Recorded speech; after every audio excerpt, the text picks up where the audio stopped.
Everybody, welcome back What to the up? Film Titans podcast. It's been a week, right? It's been a week since we spoke with everybody, since everybody was here gathered. Yeah, man. How's everybody doing? I'm here with my main man, Mr. Jake. Yep. And that guy who was just talking is Edward, and we're back to brighten up your lives. Bring a little excitement to your dull work day. Your boss might have Yeah. wagged his finger at you a little bit this morning. Told you you're not pulling your weight around here. Told you that you Yeah. might need to start. Might need to start process. Might need to start paperwork, creating that paperwork trail. Yeah. Performance improvement. What do you call that? A PIP, performance improvement plan, or as smart people call it, paid interview process. You start interviewing for other jobs. Yeah. Maybe you had one of those Yeah. conversations this morning, or maybe you got to work and you just spaced out a little bit. I just look at my desk. Yeah. I just stare I can down at my attest to that. desk, but it looks like I'm Mhm. working. Mm. Been missing Yeah. a lot of work lately, that's- Peter. Well, I don't know if I've Sometimes been missing it, Bob.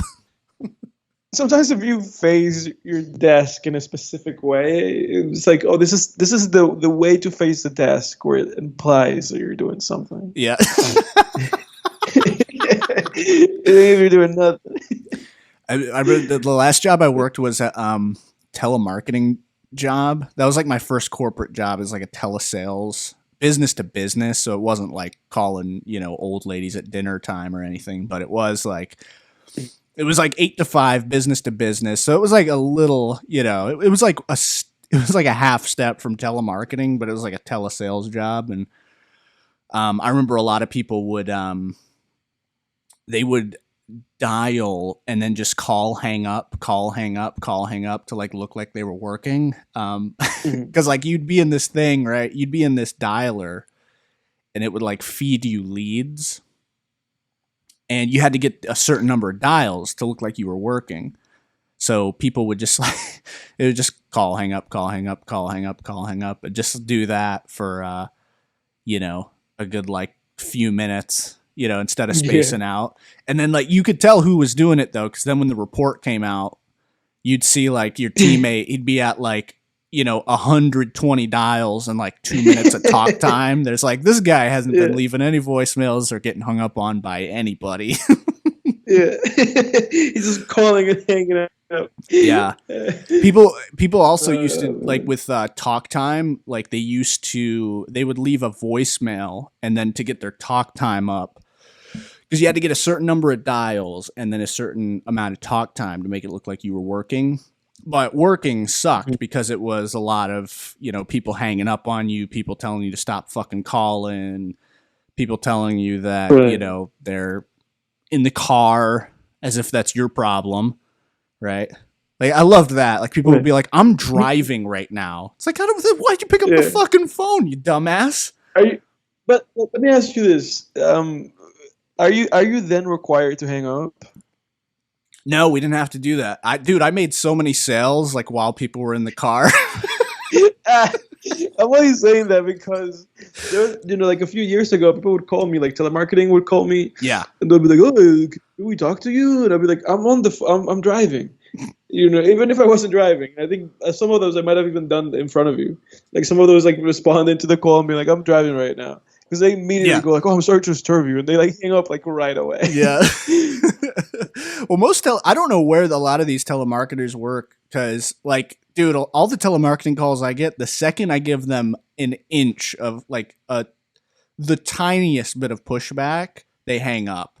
Yeah. They'll be like, "Oh, is Really? this?" They'll be like, "Oh, is this John?" And I'm like, "Oh no, this is and boop boop boop. I'm like, "Where the fuck did you work? I couldn't hang up on people, man." They're not making them how they used to anymore. Those telemarketers. Oh, dude, my job, like my telemarketing job, the only way I could hang up on somebody is if they were literally like screaming at me, calling me a cunt or something. Like, then I could hang up. Really? That was like the only, and even then I had to be like, "All right, sir, I have to disconnect the call now." Like, but Oh, dude, it was horrendous. Like it was so, like I remember, it was so bad that you just didn't want to do it. That's why people would call and hang up like that to make it look like they were working when they weren't. And then also people would like to make it look like they were getting talk time. They would like leave a voicemail and then press pound or whatever, and then it'd be like, to re-record your message, press 1. It's like people would re-record voicemails like 3 times. Really? Make it just to be like on the phone for a long time? Yeah, just to jack up the talk time. That was risky though. They'd get pissed. Like I remember, dude, there was this one incident where a bunch of us got called into the office because like we discovered we discovered this we discovered like a hotline for penis enhancement, and it was like an 8-minute hotline, so you got like a ton of talk time out of it. Like you could call it like 3-4 times, really? And you get like 30 minutes of talk time out of it, depending on how many times you called it. So like a bunch of people started doing that, and then we got like one day we all got like called into the office. Like we all had like a call, like a meeting or whatever, and they're like, oh, it's come to our attention that this particular number here has been called dozens of times, and it's a number for a male enhancement hotline. And everybody just like starts giggling, and they're like, this could result in termination if like this is like if our director sees this kind of behavior.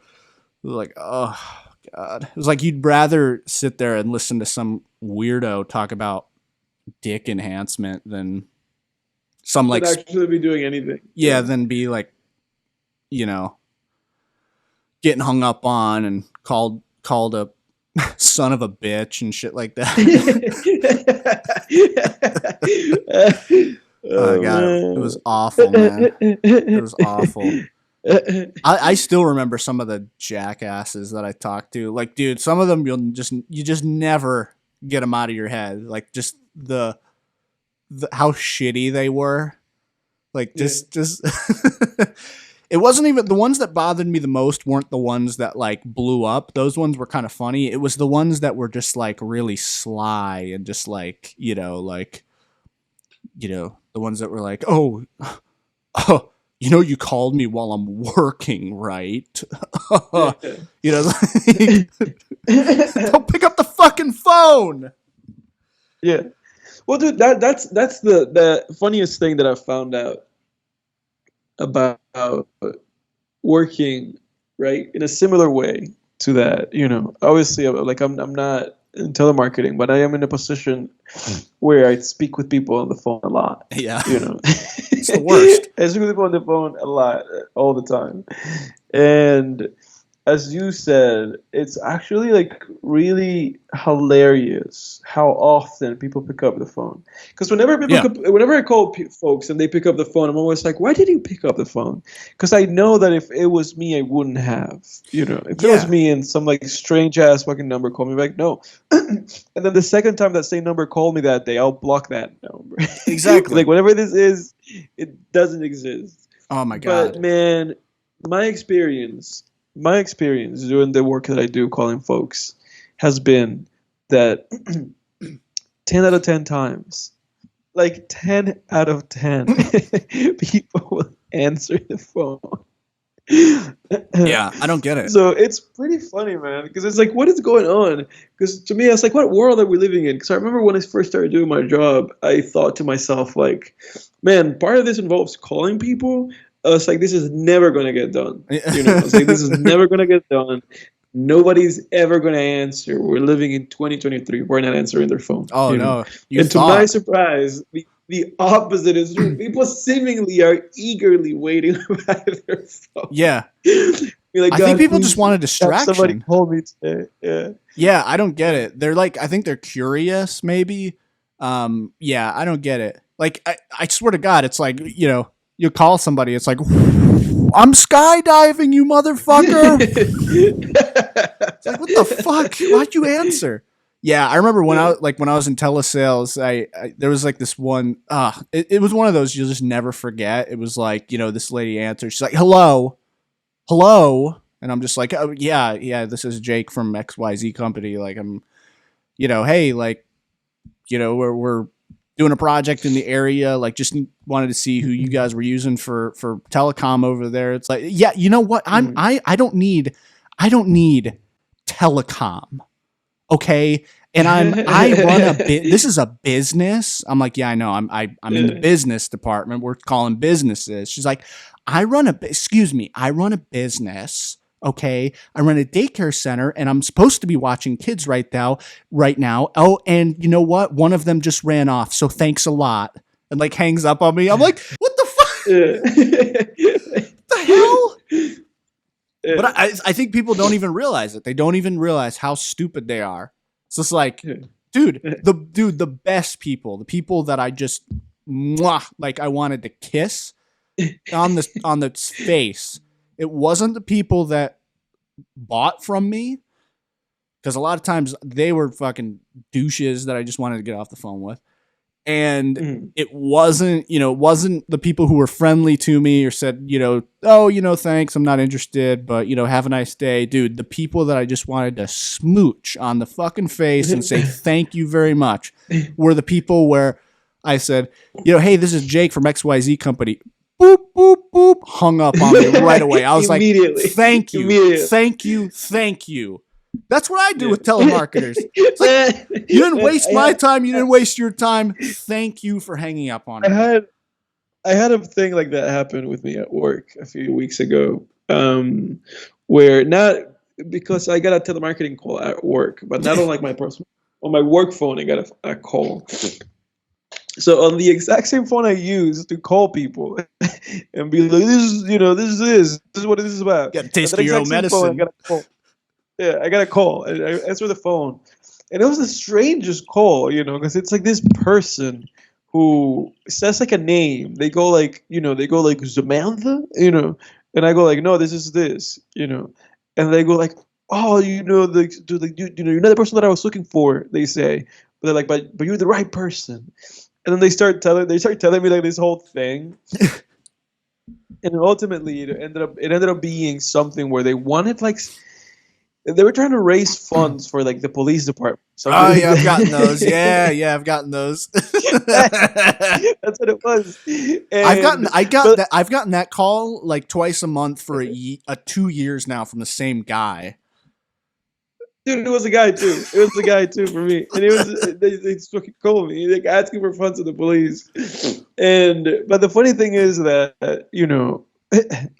80% of the way through our call, I'm like listening to this guy. I'm like, oh, whatever. I picked up the phone, I'm just at work. What else can I do? I'm just gonna listen to this guy try to pitch me this like help the help law enforcement, save the whales. Right. So then when he's like talking to me about like what I can do and blah blah blah, and then he says to me, he says, and this is like 4 minutes into this conversation, he says. He says, "Are you gonna come through this time?" Like he asked, "Are you gonna come through this time?" Yeah. So basically, he like puts me on the spot, and he goes like, "Are you gonna do it this time? Like, are you actually gonna do it?" And I go quiet, and I go like, "What?" And it goes like. No, because we need people to actually commit. Are you going to do it? And so, dude, I stayed quiet on the phone for like 10 seconds, just a dead silence between me and this man. And you know what I do, Jake? What? I click end call. Oh yeah, of course. I was like, I'm done. Man, he put you on the spot. I was like, I don't have an out. He was like, Edward, are you finally going to commit to me? Yeah, dude, I was like, I don't have an out for this, bro. I'm just ending this. Oh, you got called somehow on your phone that you make calls from. Taste your own medicine, doctor. But it was hilarious, dude. Like after the call was done, I just sat in my office quietly. Yeah. Contemplated what Contemplating. could have been between you and that guy. No, not contemplating that, but contemplating what I would do if that guy called me again. Yeah. Oh god, dude, the As best he's gonna call are. me again, he has my number.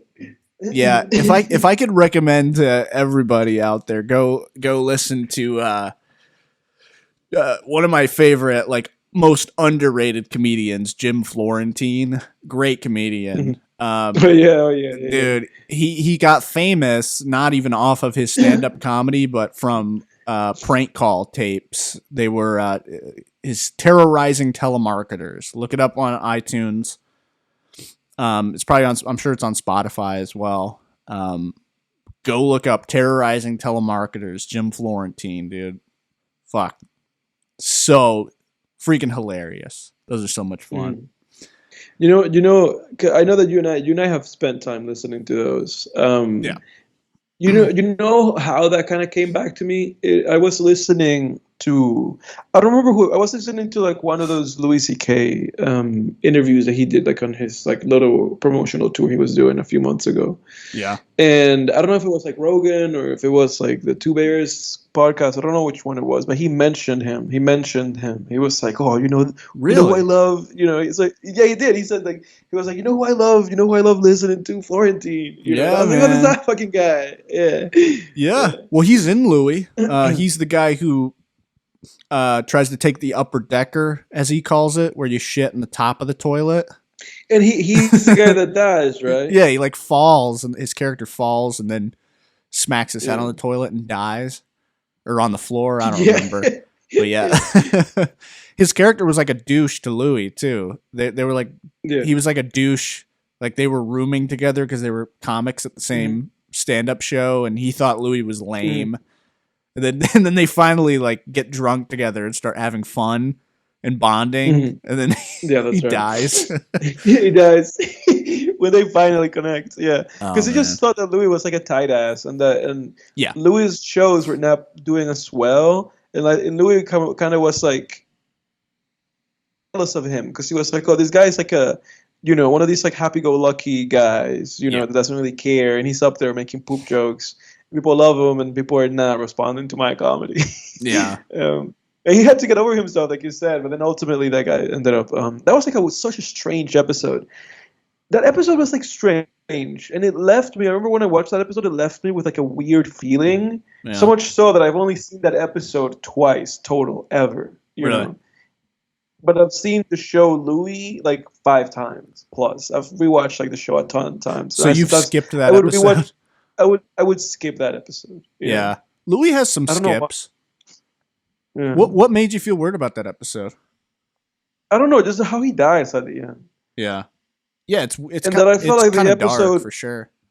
And that I felt like the episode had just kind of like this kind of like uncomfortable energy with like Louie just feeling jealous and that guy kind of like making him uncomfortable, and I was like, this is weird.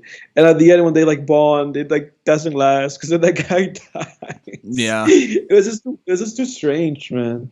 But no wonder that he mentioned him and that he mentioned that he was a fan of the comedy, because obviously then he put him on the show. Yeah.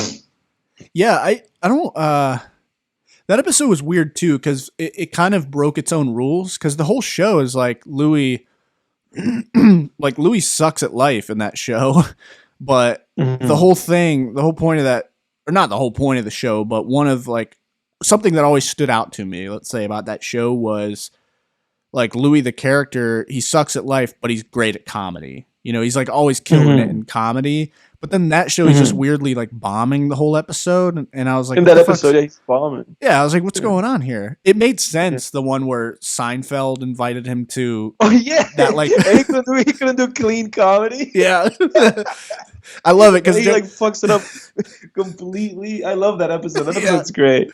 Yeah, Jerry Seinfeld's like, all right, it's got to be clean though. He's like, so no talking about shit. Fucking dogs having sex with shit, none of that.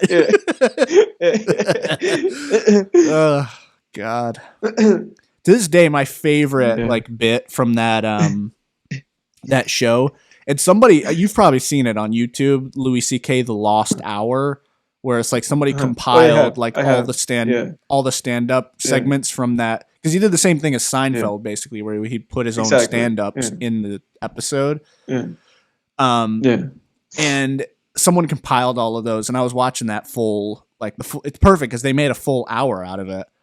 And I was watching that, the Lost Hour, quote unquote, which is pretty good. You know, the one thing about it is because they're clips that are sort of Frankenstein together, they don't flow like a regular comedy hour cohesively. Exactly, but they're still just a great collection of bits. Well, dude, to this day, my favorite bit, I mean, there's a lot of great ones, but the one that I keep going back to that makes me laugh like so goddamn hard every time is the one where he talks about if nobody said that he shouldn't have sex with animals, he would totally have sex with animals. And like he never rectifies it either. Like he never says like, "Oh, I'm just kidding." Like no, he like goes into it and then just leaves it. And I was like, holy shit, dude. But the bit is like hilarious. I don't know, dude, that bit fucking gets me, man. Yeah. Do you have a favorite bit from that show I'm that you thinking, can remember? Like, as you were saying that, I was thinking about it, and I was like, do I have a bit? Because I think about that bit like often because I know that you really like that one. There's the one with the gorilla and the ballet or whatever. That's a good one. Yeah. And then like that's a good one. The That's lion, a good one. Like the one where the lion thinks that the guy just looks like a screaming person. Yeah. Yeah. That's right. And the giraffe is like, well, I know a guy over there, but he doesn't look like that. You know, it's like the lion thinks that people just look like they're screaming. Like he doesn't realize that they're screaming because he's a lion or whatever. Because of him, yeah. That was a good one. That's funny. I don't have one. I don't have one that comes to mind like right away.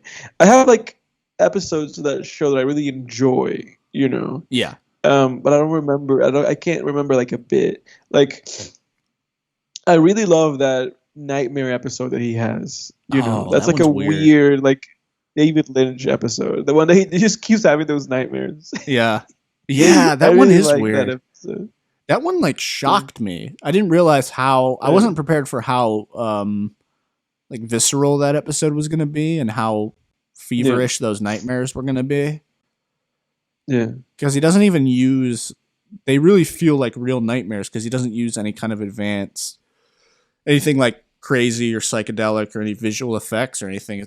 As far as I remember, it's just like weird people in costumes and shit. That episode's like very uncanny. Yeah, but I dig that episode. I remember I watched that episode and I was like, that was great. I like rewatched that episode like multiple times. Yeah, I haven't rewatched that one. I don't think. I need to rewatch some of Louie. Of course, David Lynch was actually in Louie. He was in Louie. That's right. Yeah, he was great. Yeah, he was great. That was a good episode too, man. The little showbiz in that episode. That was good. When he trained him, yeah. Louie tries to get the Tonight Show. That's like a moment, dude. That's a moment that I really love in that show, where he's like, "Be funny."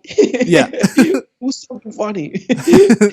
And Louie's just like, I can't. That's like he ultimately gives, and he just like goes like, and like farts. Right? Yeah, David Lynch doesn't think it's funny at all, right? Yeah. Yeah, that's a good one. Yeah. I love that show, man. I love the episode with the kid that he said it was based on a real life experience when he was a kid, like where the kid punks him down in the cafe, like in front of his date. Oh yeah. That actor. Yeah. He talked about how that actually happened to him. Yeah, when he was a kid. Yeah, because do you remember what he said? Like how, like what exactly happened to him when he was a kid? I forget like the exact details. I knew he talked about it on Joe Rogan's show. Yeah. He was just saying that he was like being like, you know, he was in high school and he was like a senior. Yeah. And the kid was like a freshman. And the kid was like substantially like shorter than him and like, you know, like physically just like less, like, you know, it was like half of Louie basically. Yeah. And he was saying that he was like being loud in the library and like making jokes. And that kid was like, hey, you know, that kid showed him like, hey, shut the fuck up. You know, he like told him to shut up. And Louis was like, what? You know, he was like, what are you gonna do? And he was like, if you don't shut up, I'm gonna make you. Oh yeah, and yeah, then that's he just right. completely like punked, like punked out, and he like didn't do anything. And then apparently, like after that, he would just like avoid that kid. Oh yeah, yeah, I remember it now. Yeah, yeah, you carry those moments, man, when you get punked down like when you that. bitch out like that. Of course, I've never experienced anything of the sort, but now we've all got punked down by somebody. Yeah. But speaking of that, I've been having a lot of school nightmares lately. Oh yeah, that's right. You mentioned that. What's going on with that? Dude, I don't know, but like 2 or 3 times a week, I have a nightmare where it's like another variation on the failed, not prepared for the test nightmare. You know that one? You've probably had that one before. A lot of people have that one. But it's like, my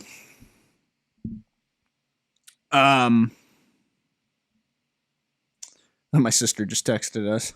She said, my sister's on a plane right now. She said somebody's kids said they don't want to go on another plane, and their mother said no. Well, then you're going to be stuck in Atlanta, and good luck finding a new family.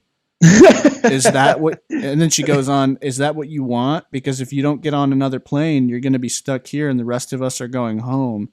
And she said the kid was just staring at the mom, back at the mom with this horrified look. That's pretty funny. LOL. I just read this aloud on the podcast. It's the show now. Now it's on the show. Yep. Now it's part of our audience's lives. But what's going on with you in these nightmares? What's going on? Well, Dr. Edward, what's going on is that I keep having these nightmares where they're not horrific nightmares. They're just those stress dreams where, like, I have this test coming up, big end of year exam, and I haven't shown up for the class like the entire semester, and then I'm about to fail it. I don't know what's going on in my life that I feel I keep having these dreams. Whoever knows the answer to this, leave it in the comment. Yeah, right. It's like, just like, this is what's happening. It's like Jake. Avoidance activity on your behalf. Yeah, exactly. It's like, Jake, this is representative of you feeling like your mother didn't pay attention to you. But yeah. Dude, I could never do school again, man. All those tests, all that work. I don't think I've had like nightmares like that, you know, since like being in like, you know, like high school or like middle school and stuff like that.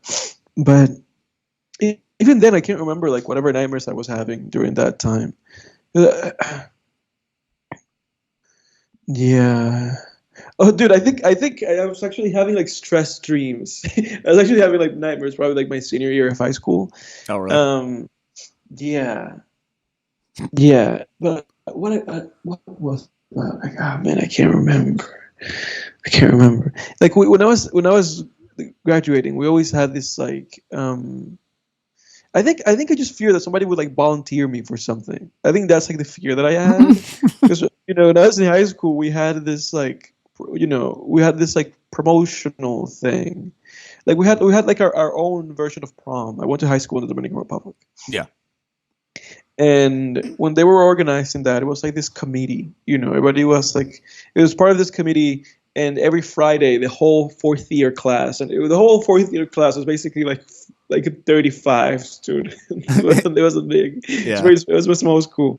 But all students would gather, you know, and with like a teacher who was like assigned to our class, and we would all like work on like, you know, this person's assigned for this role, and that person's assigned to like manage the budget, and this person has to find the location, and this person has to find like the shirt and somebody to design them.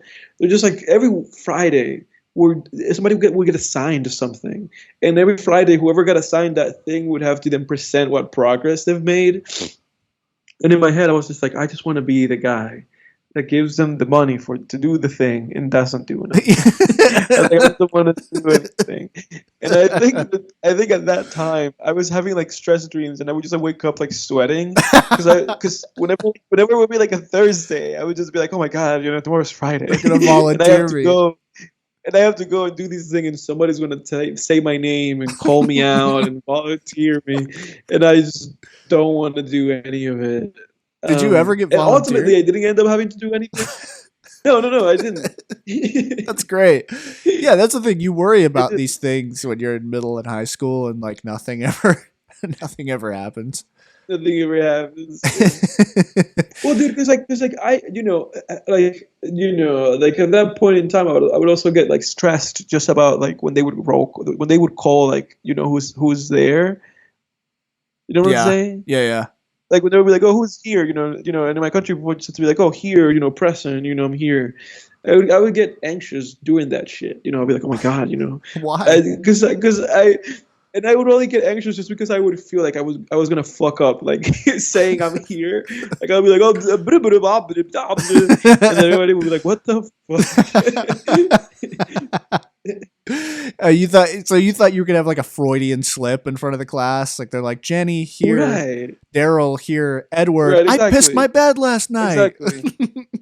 Exactly. Yeah. So I was afraid of that, and like anything that had to do with like a group stage in high school, like anything that it was like, oh, everybody's paying attention. Everybody's paying attention because all the names are being called, and eventually your name is going to be called, And it's interesting that I felt like that because in my country, like we grew up doing a lot of verbal, like we grew up doing like a lot of visual presentations and having to get up in front of the class and doing like a presentation. Yeah.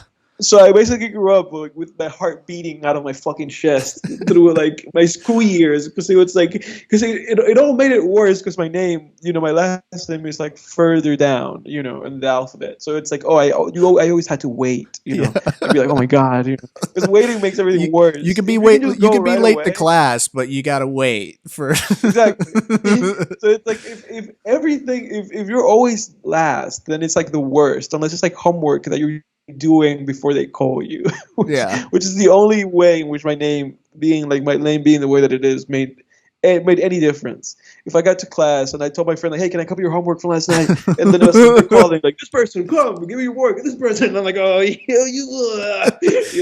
Yeah, I remember that. Just copying people's homework for like nothing in return. Just being like, hey, did you do the math homework? Yeah. It's like, can I see it? Like. And give you nothing back for it. And you're gonna gain nothing, and you're not even gonna gain my friendship. Yeah, they're just my always respect. Exactly. Yeah, they're just like, I guess, because at that point they're like, well, I already did it, so I'll just give it to you. What the hell? What's that gonna do? Yeah. And if I'm wrong, you're also wrong. We're both wrong. The worst thing that I ever saw someone like because you were talking about it, this came to me while you were talking about. Standing up in front of the class and stuff. The worst thing that I ever saw happen to somebody like in front of not one but two classrooms in a row in middle school was dude, this was oh my god. No, it wasn't quite. It was like a step, like half a step down from that. So it was like we had this. They shat themselves. So what was it? No. So what was interesting? That's a little better than pissing yourself. That's worse. It stinks. I don't see it down your pants. Oh, dude, I pissed my pants hardcore one time in kindergarten. That's kindergarten. In the lunchroom. Oh, dude, I remember it. Like I remember, like on the way to lunch, we're in the line, and I'm like, I kind of have to pee, but I'm hungry. And then the second the second I walk up with my tray to like swipe my little card, it's just I remember like my waist like jiggled like as the pee came out.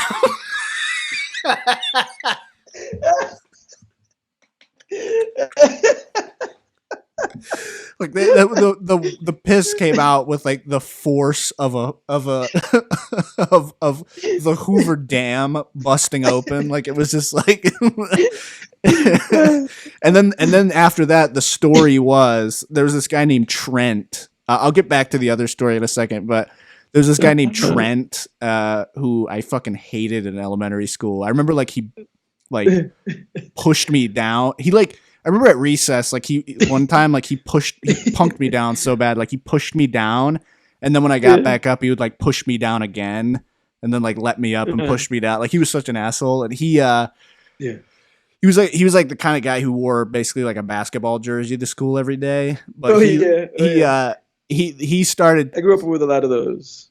Yeah, his version of the story was that I pooped my pants because like he knew that was worse. But yeah, I'll never forget, man. Just being like, "Oh my god, I peed my pants." But was that? Let me ask you this, okay? Yeah. Was that like did it happen like involuntarily? Yeah. Oh yeah, I didn't just let it rip. It just and your body just shook. Yeah. Your body just yeah. Yeah, dude. It was just like my pelvic muscles just gave up. Like they were just like, can't do it. No, but that was in kindergarten. So like people forget things like the next day in kindergarten. Like you can do anything in kindergarten and like 2 days later, people are just like, do you want to be my friend? You know, it's like 2 days feels like 2 years when you're in kindergarten, 2 months when you're in kindergarten. Oh yeah, it's like, that happened such a long time ago. Yeah, people are idiots in kindergarten. But anyway, so back to the kid in middle school. So what was interesting was in middle school, I was friends with these two brothers in a van. Two brothers. Yeah, I was friends with these. One of them was named Tobey Maguire.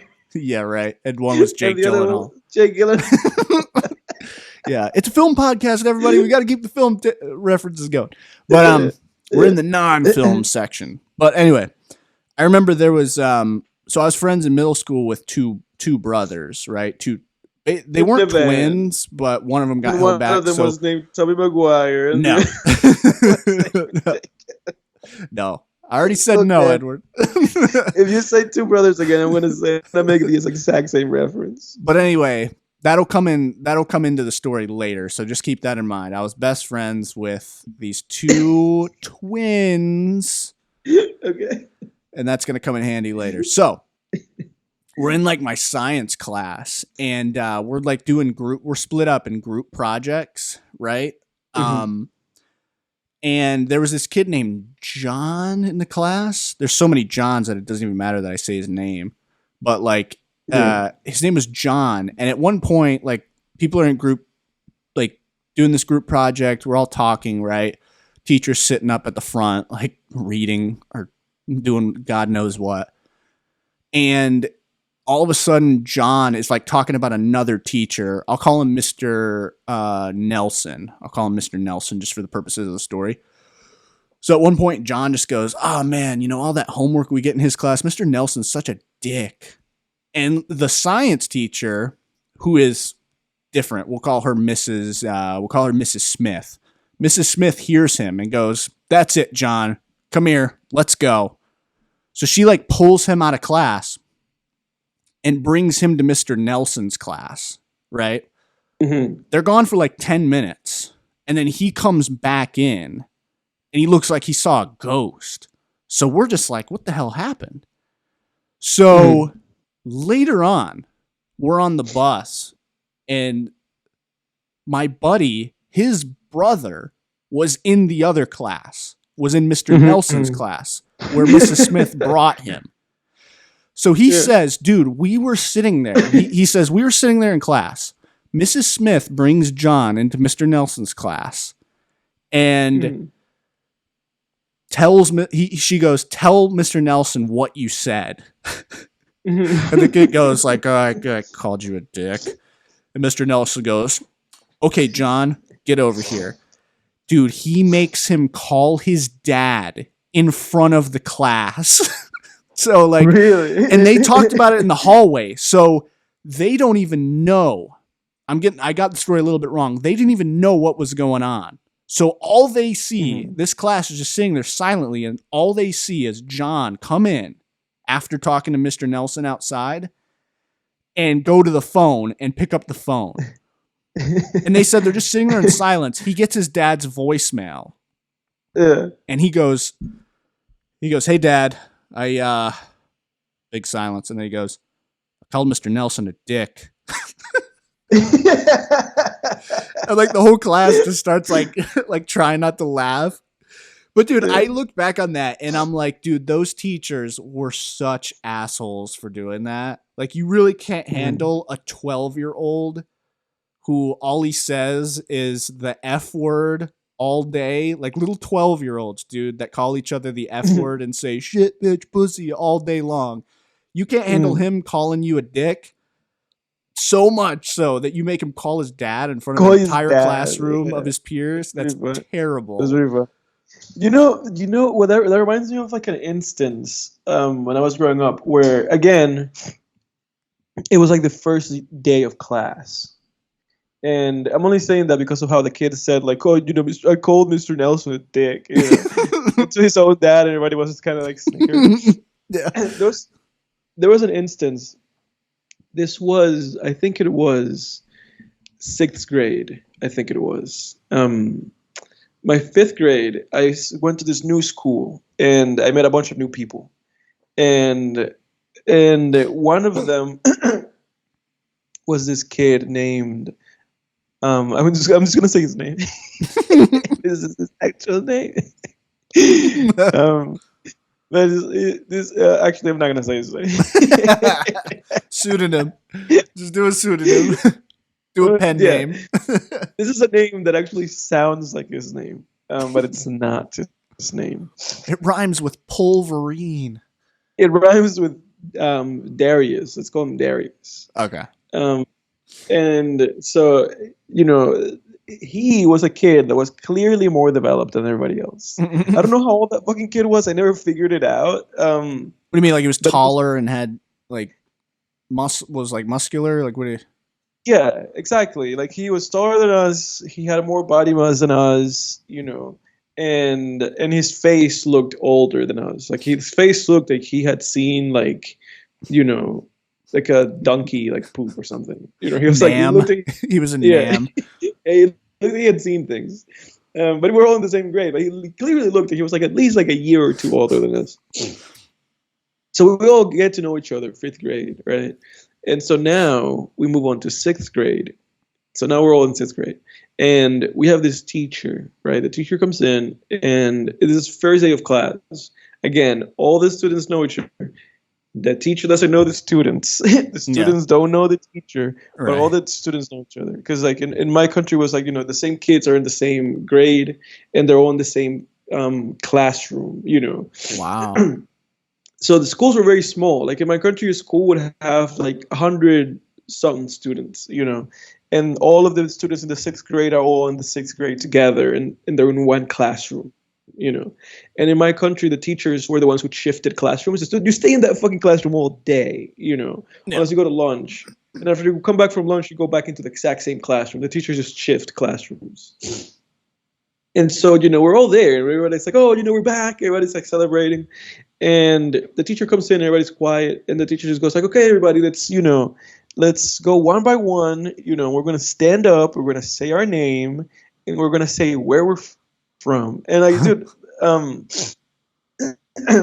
this is one of those instances where I was kind of anxious. I was like, oh my God, I have to get up and remember this information and say the right thing. I'll be like, oh, I'm Edward, and this is where I'm from, So it goes kid by kid by kid. Every kid is, I'm Nelson, and I'm from Nicaragua, Right. And then the next kid's like, oh, I am Vincent, and I am from this place. So it's like one by one by one. Everybody's like taking it very seriously and like honoring what the teacher's saying. Yeah.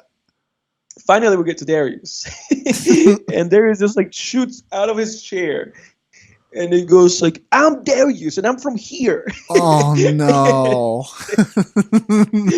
But, dude, the fact that kid just said, I'm from here. He didn't say like from anywhere. He just said, I'm from here. Oh. Made everybody lose their absolute shit. Like, everybody lost their shit. And then he was like very celebrative. He was like, yeah, I said it. I said I was from here. Because at that point in time, every kid that got up basically said they were from there. But they just said like the name of the city. We're all from the fucking same city. We're all going to the same fucking school, Yeah. And he was like, oh, damn it, I'm from here. And that fucking meant everything.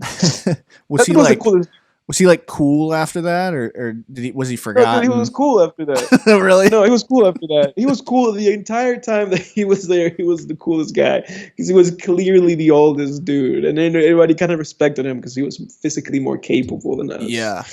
Yeah. That was a big thing in middle school. Like if someone was taller than everybody else, people would just like, It becomes fucking Planet of the Apes. Yeah. It becomes 2001: A Space Odyssey. It's like, yeah, it's like that South Park where they're all just like, oh. Yeah, exactly.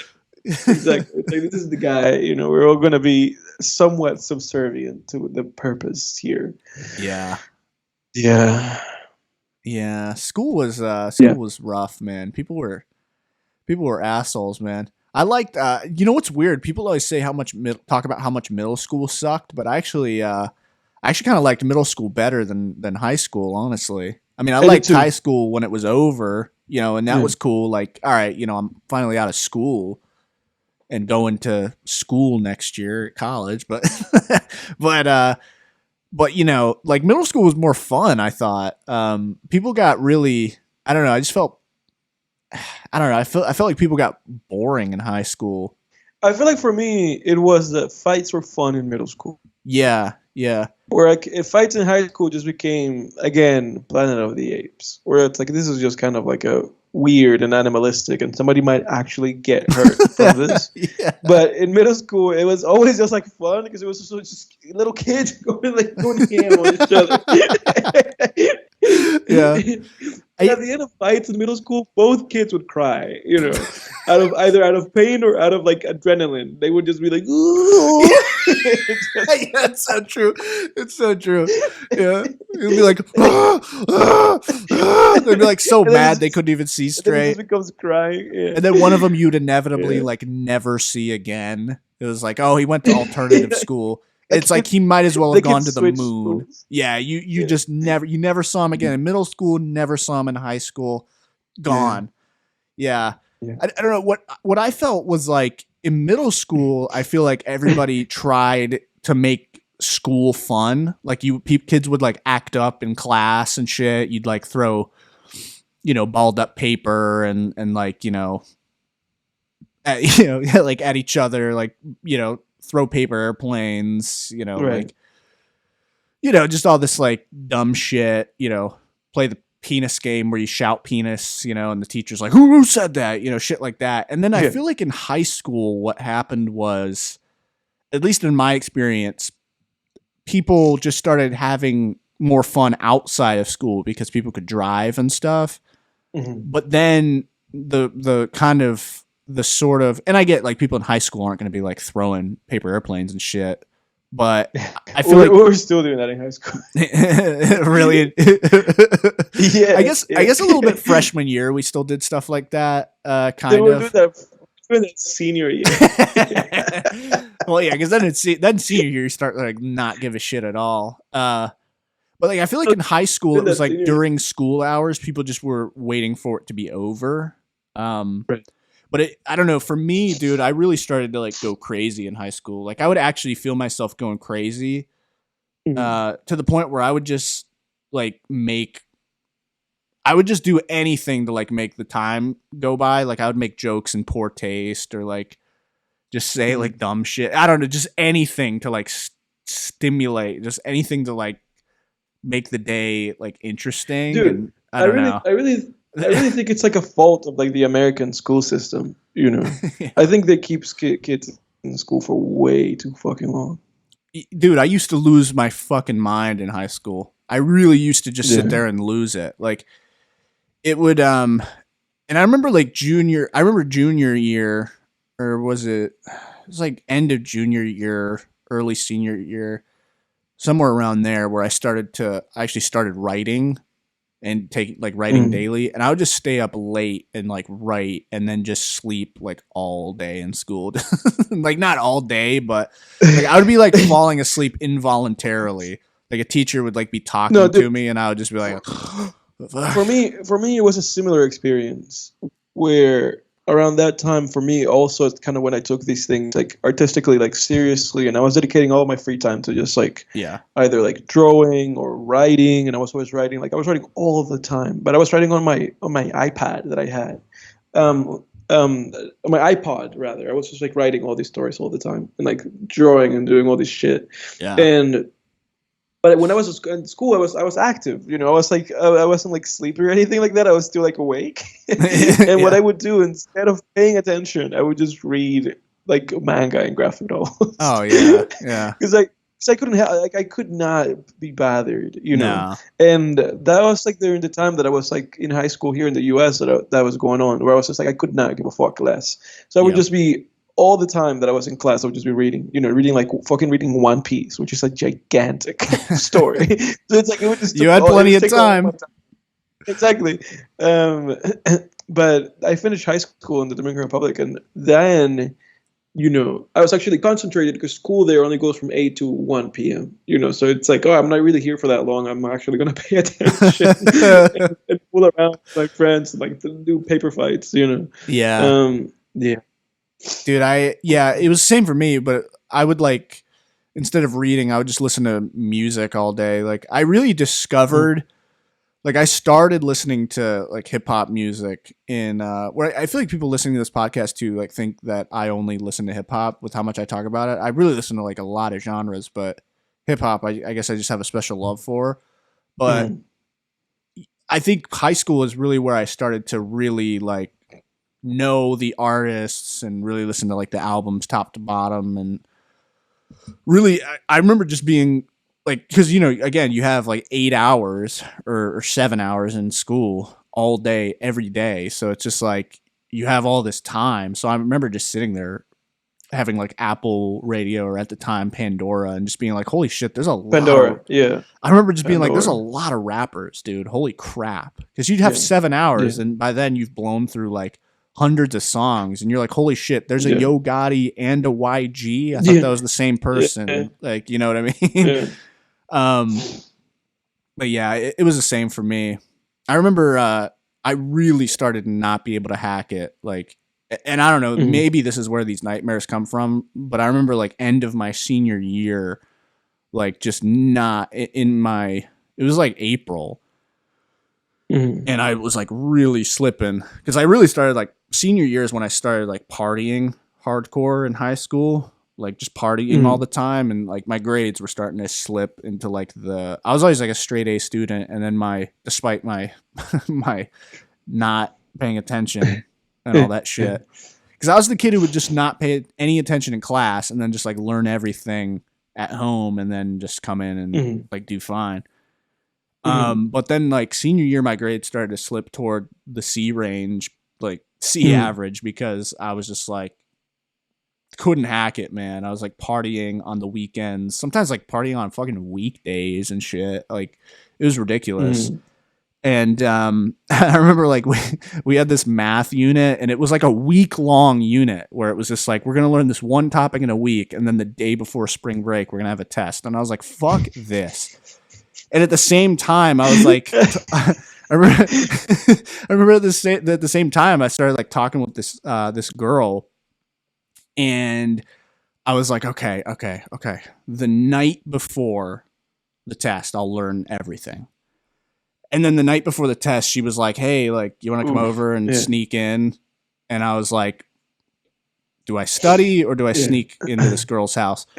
Spoiler alert, I fucking stuck into the girl's house. Dude, the next day, like I made my bed. It was just like, I was like, okay, it's over. I'm embracing it. It was like, I got home at like 10 or 11, and I was like, wow, that was awesome. And like, you know, I was like, all right, let's sit down and learn things.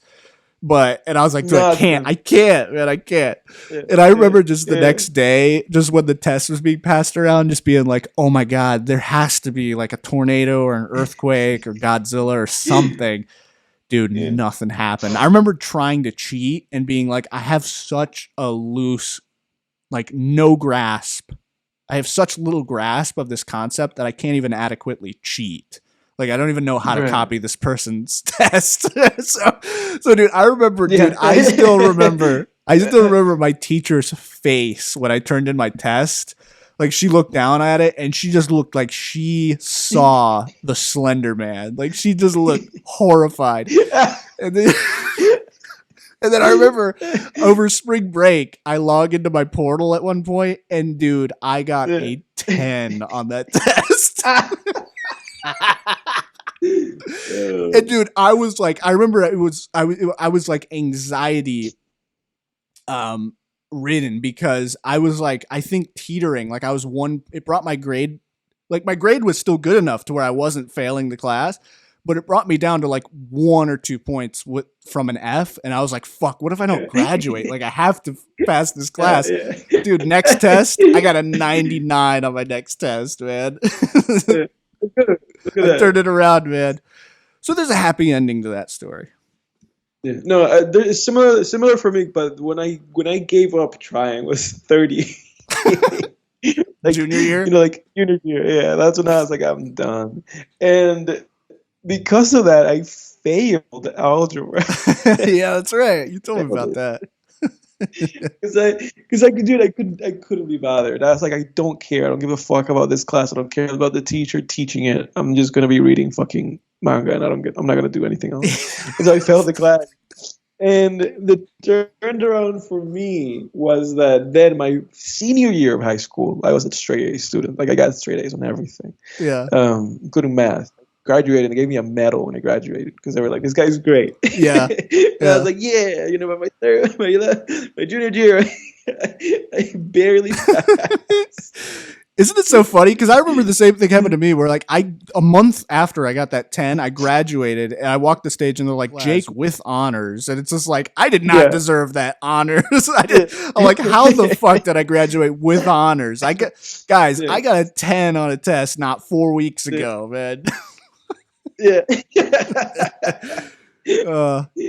That's so funny, man. You were like, hey teacher, hey math teacher, what's Edward plus class equal? One piece, bitch. And by that, 1 grade. And it was a 0. It wasn't even 2 digits. It was 1 digit.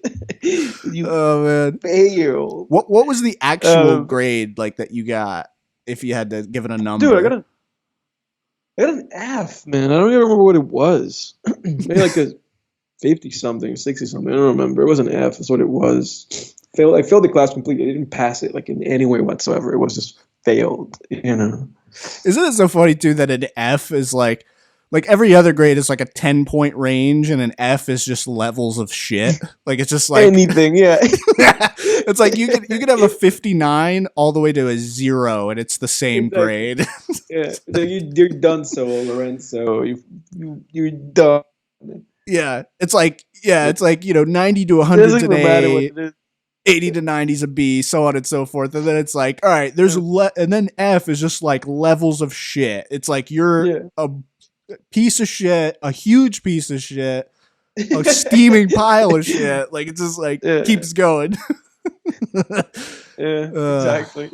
That's what it was. But who cares at that point? It's like, I once a shit, that's what it is. It's like it's just shit. It doesn't matter which level it is. It just is. For me, that's really what it was. That's so funny. But what do you say we switch gears a little bit into some film centric topics? But even before then, I want to mention something because I gave us an update last time. Wimbledon has ended. Wimbledon finished, and it finished last weekend, not this weekend. Yeah, last weekend. Man, Wimbledon's done. And for a change of pace, for the first time since like 2013, I think it is, Djokovic lost. So he's not the champion at Wimbledon. Oh, man. And this time it's Carlos Alcaraz, a young Spanish fellow. I don't know if you've heard his name, but he's like the biggest, like up-and-coming tennis player right now. People say he's taken over for Mr. Rafael Nadal because they're both Spanish guys. But yeah, I watched the final. It was very satisfying. I really enjoyed it, and I was really happy. I was like, yeah, yeah. Nice. But that's a little tennis update. Nice. On the film side of things, I wanted to ask you a question, and it was about this whole Barbie and Oppenheimer thing, which for those listening, here's a little update on that. Both movies have great critical reviews. Like both of them are certified fresh movies. and Oppenheimer made like 180 million or something like during the weekend, and Barbie made like 300 something million. Like it made like, I think it's like double, if not like almost double what Oppenheimer made. So obviously, our prediction, as well as everybody else's, that Barbie would perform better came true. Mhm. But my question to you is, if you're seeing both movies on the same day, what's the ideal watch order for those films? I would probably. That's a good question, man. Because I'm obviously more, my priority is Oppenheimer, which honestly, man, I Mm. really wanted to get out. I won't say really. I wanted to get out this weekend to see it. I was just too lazy, man, because it's like I'm about to go on week long vacation. So I just felt like this past weekend, I was like, I should just sit around like a piece of shit and do Yeah. absolutely nothing. But I did kind of want to see that was like the level of laziness that I had this past weekend. I was just sitting Mm. around my house, like watching movies, listening to music, and couldn't even be bothered to drive 10 minutes to see a movie. But anyway, to answer your question, um, I would say Oppenheimer first because I'd want to give first of all, that seems like I think it's a 3-hour movie. So Mhm. I would want to be and plus that movie's going to take probably a lot more mental energy and But focus you to can be watch. defeated after that to go and watch Yeah. Barbie. Yeah, you have to turn your brain on for that movie, where I feel like Barbie's probably a movie where you can turn your brain off a little bit. Like, no offense to the creators Mm. of Barbie, not that they give a shit, It's but Greta. yeah, but it's like, it's a fucking Barbie movie. Why am I apologizing? Mm. But yeah, Oppenheimer. Because one, you have to turn your brain on, so like spend that mental energy. And I'm sure Oppenheimer, is I mean, it's about the creation of the atom bomb, so I'm sure there's points that are downers. I don't know if it ends on a down note. I'm Mm. sure. Probably not. Probably. There's no happy ending. There's no silver Probably, lining to probably that. ends with an explosion. Yeah. Yeah. But yeah, and then it's that too, where it's like it probably ends on a downer. So then you go into the Barbie movie and you get uplifted a little bit too. So that's probably the order I would do it in. My sister's, I think she's visiting a friend right now. I mentioned before she was on a plane, but I think her and her friend are doing the double feature like tomorrow Really? night. Yeah. Huh. Yeah. Yeah. So, Oh wow.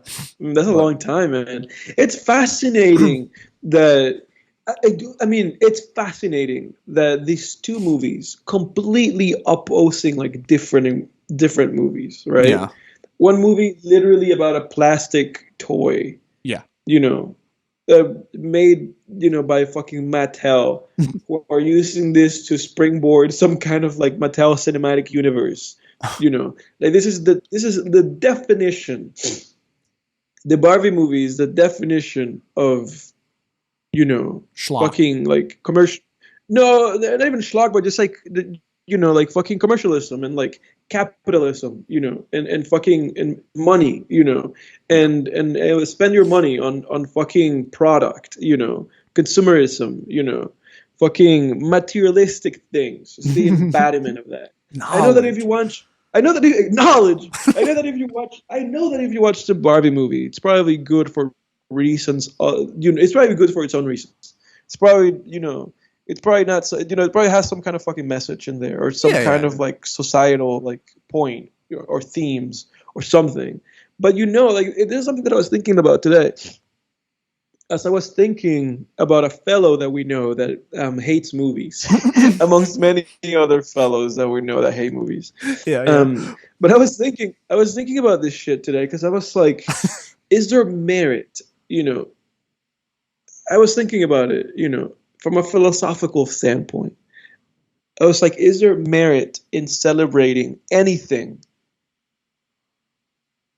that is just this capitalistic endeavor, And honestly, like the honest answer that I arrived at about a product, because it's a product, Mm, it's a product masquerading as a film, yeah, but it's the end of it is product, yeah. and the end of it is marketing, and the end of it is money, and ultimately the place that I arrived at in my head was no. but Yeah. people can do whatever they want. That's kind of where I arrived at. I was like, no, because at the same time, I would celebrate it because I have. Because the same thing is true about all these Marvel movies. The same thing is true about enjoying the Joker movie or enjoying the fucking Spider-Man movies. You sell toys, or they're just this fucking thing. Mhm.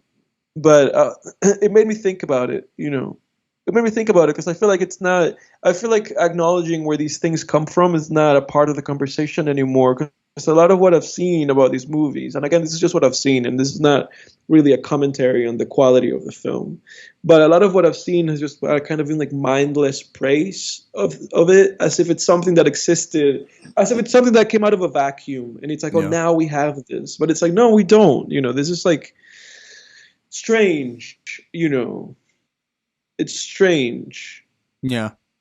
So I applaud at the very end of the day. I do applaud Christopher Nolan for the movie that he made because in a time and age when everybody, including the best filmmakers that we have around, and by that I mean Greta Gerwig, at a Mhm. time where everybody's just making these products, into films, that we cannot help but acknowledge our good films because people have this shit to a fucking science.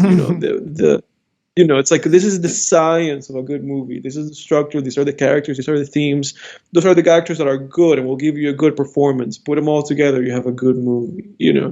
Like people have this shit down to a science, man. To the point that Marvel and all these companies now fucking Mattel, they're just fucking shitting these movies out. To the point that we can't even say they're bad. It's strange. Yeah, because I'm sure if you watch, the Barbie film, it's like, hey, the plot's competently written, the characters are competently written, there's character development, they have layers, layers are like onions. Yeah. Here's the thing, though. I mean, it's weird too because people like you and I, like film lovers, we want to act like like, hey, oh, like my favorite movie, like, oh, Kevin, one of my favorite movies of all time is Clerks. And it's like, you don't want to act like, oh, Kevin Smith just made this like out of the goodness of his heart because he had passion and whatnot. And it's like, well, yeah, he did. But it's like at the end of the day, you want people to pay money to go see your thing so you can keep doing it, and Right. It's hard to draw that line where it's like, well, how much is Oppenheimer just a passion project and how much of it is commercialism, right? I get what you're saying, where it's just like, it feels like pure product when they just keep shitting out like these Barbie, Spider-Man 16, Hulk, well, they're not going to make more Hulk movies, but fucking, Iron Man 57, and it's just like, fuck, man. Yeah. It's weird, man. It's weird because art has... I'm split on it because, I do get tired of being pandered to, and I get tired of the constant corporate hands that are just reaching out to me all day long, just asking for money as if carrying tin cups, it's just like money, and we'll give you this thing in return, please.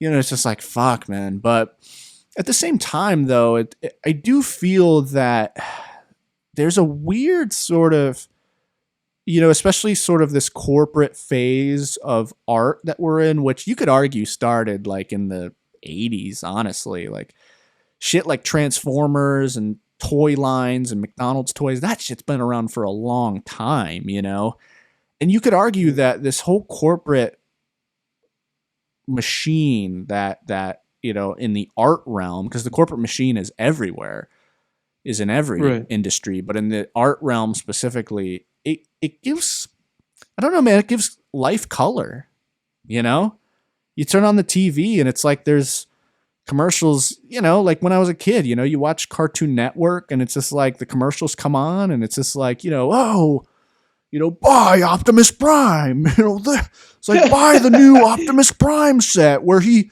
fucks Megatron, and it's just like, whoa, and you never even buy it, but it's just like, some people do, but it's like you never buy it. But as a kid, it was just like stuff like that just gave life color. I don't know. It's weird. It almost sounds like the corporate powers that be are like hypnotizing me and making me say this, but I don't know. You've conformed, Jake. You've become a conformist. Well, it's hard because then you look at like, you know, you look at like the opposite extreme, and I don't like looking at extremes all the time, but then you look at like the opposite extreme, and it's just like, you know, I don't know, this is taking a weird turn, I guess, but it's just like you look at something like communist Russia, and it's just like a colorless world, you know. It's just like this has taken a weird turn. It's weird, but I feel like I'm trying to make my point as best I can. It's like, you know, I feel that, you know, corporations and capitalism does give life a little bit of color despite the constant money grubbing. Yeah. So it's weird, man. I get where you're coming from. And that's why I try to enjoy these commercialized movies like as much as I can. Like, and it's just like, I guess I try not to paint them with a broad brush. If they move me, they move me. And if they don't, because you can say like, you know, if I go see the Barbie movie and it doesn't move me, it's like, well, who fucking cares if the plot was competently written with Dan Harmon's story circle and the characters were developed properly as archetypes? Yeah. It's like, well, anybody can do that, you know? Show me something that moves me, you know? I don't care. Yeah. Plenty of kiddie films like that, Monsters, Inc., Finding Nemo, just look at Pixar. They've moved me plenty, you know? I guess you just can't paint it with a broad brush, I guess. Yeah. Anyway, the thing with me with this, the thing with me with this whole point, honestly, is that I guess I'm just kind of calling into question just the over infatuation with product, right? Yeah. And by that I mean that it's like people celebrate these fucking movies and forget kind of basically I'm here at the risk of sounding like Martin Scorsese and just sounding like I'm old, like I'm some old like skeleton when I'm just a guy in his fucking 20s. But I guess like what I'm trying to say is that I feel like people should maybe keep in mind that, you know, they're ultimately, I feel like, celebrating something that is not 100% there, you know, because people treat these things. There's a really cute dog outside. People treat this fucking people treat these things. It is like a really cute dog. It's like this tiny little head. And it's just kind of going like this. People treat these fucking things as if it was like, I don't know. It's just like people just make these fucking things like a part of their personality, man. And then people always kind of like defend them. And it's like, what are you really defending? Because like this is just a product, you know. Like I like honestly, like I guess I'm just calling people to keep in mind the ultimate, you know, kind of origin of these things. Yeah. In a way. That it's like, you know, these things are not coming out of a vacuum. These are things, you know. And in a way, these are like weird, like, you know, like in a way it feels like this weird evil thing that just wants your money and it wants to convince you to give you your money, you know, and it knows how to convince you to give you their money, you know. I agree. It's not like a person who actually sat down and tried to conceive something because they wanted to help you and be like, this is my way of telling you this story, you know, so that you can take it into your life and grow, you know. This is just kind of entertainment. And it's entertainment that in a way feels like a little bit more cheap than, you know, something like a Tarantino movie where it's like, oh, this guy actually came up with this shit, you know, you have to sit down, and even if this is just entertaining, you know, even if this is just Jurassic Park, you know, at the very least, like it feels like it comes from a place, you know, like Monsters Inc. feels like it comes from a place where it's like, you know, this is really just trying to give you something, you know. Yeah. And maybe toys are going to come out of this, you know. But when you see these fucking things, it's like, you know, I just feel sad sometimes when I see people kind of attach themselves so hardcore to something that it's like, you know, this something is not our friend, you know. This is just kind of a thing, you know, for better or worse. I don't even know if I'm making a cohesive point, but it feels like, it feels like at a time. It feels like at a time like this, it's worth saying, you know, some version of this shit, you know. No, I agree, man. I mean, I definitely hear what you're saying because, you know, again, I'll mention the movie Clerks. It's like Kevin Smith, you know, he maxed out like 9 credit cards making that movie. You know, it's like he poured his blood, sweat, and tears into it, and it's a movie that made me think about my own life. You know, it moved me. You know, it's tough because, you know, you make a movie about, you can make a movie that's lambasting the corporate powers that be, and then the movie itself is pushed by the corporate powers that be. You know, it's just so Right. It's weird, man. Like every cyberpunk is a genre that lambasts corporations a lot in like 9 out of 10 cyberpunk stories. And yet every cyberpunk story, whether it's a film, comic, TV show that we've seen, read, or, you know, whatever, has come from a corporation. You know, Right. it's just it's weird, you know. And there's an episode of Black Mirror. I don't know if you saw it, called I think it's called A Million Merits or something. It's where they're like on the bikes, you know. No, I've not seen it. Basically, the story wraps up, and it's like this guy and this girl, they rebel against this like corporate power, and then the corporate power uses their rebellion to tell like some sort of marketing story, and they market it. So it's just like it's so weird, you know. And then you're just like, holy shit, there's like no way to beat this, you know. Right.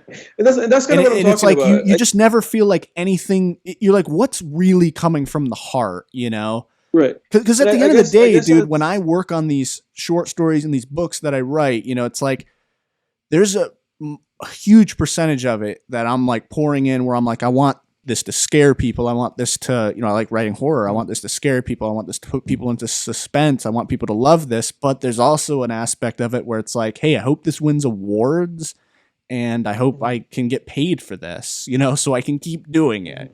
It's weird, but go ahead. But yeah, no, dude, that's really what I was coming from. You know, ultimately, that's where I was coming from, where it's just kind of like, you know, I just kind of wanted to call that into attention, because it feels like it's a point that I haven't heard in a while anymore. Yeah. You know, and and obviously, like, I don't want to put this movie down. Not at all, you know, because this movie it's important for people, and I understand that. And I might watch this movie and think it's great. I'm actually fucking watching this movie in 2 days. Barbie movie. I'm taking my mom to watch this movie. You know? So it's so like funny. So obviously I'm feeding into this, but I guess I just want people to kind of exercise caution with these things, because this is the same way that we end up fucking nominating superhero movies for Oscars, and it's like, you know, this is not what this is for. You know, these things are really to celebrate like human like storytelling, originality, and achievement. This is not that, you know.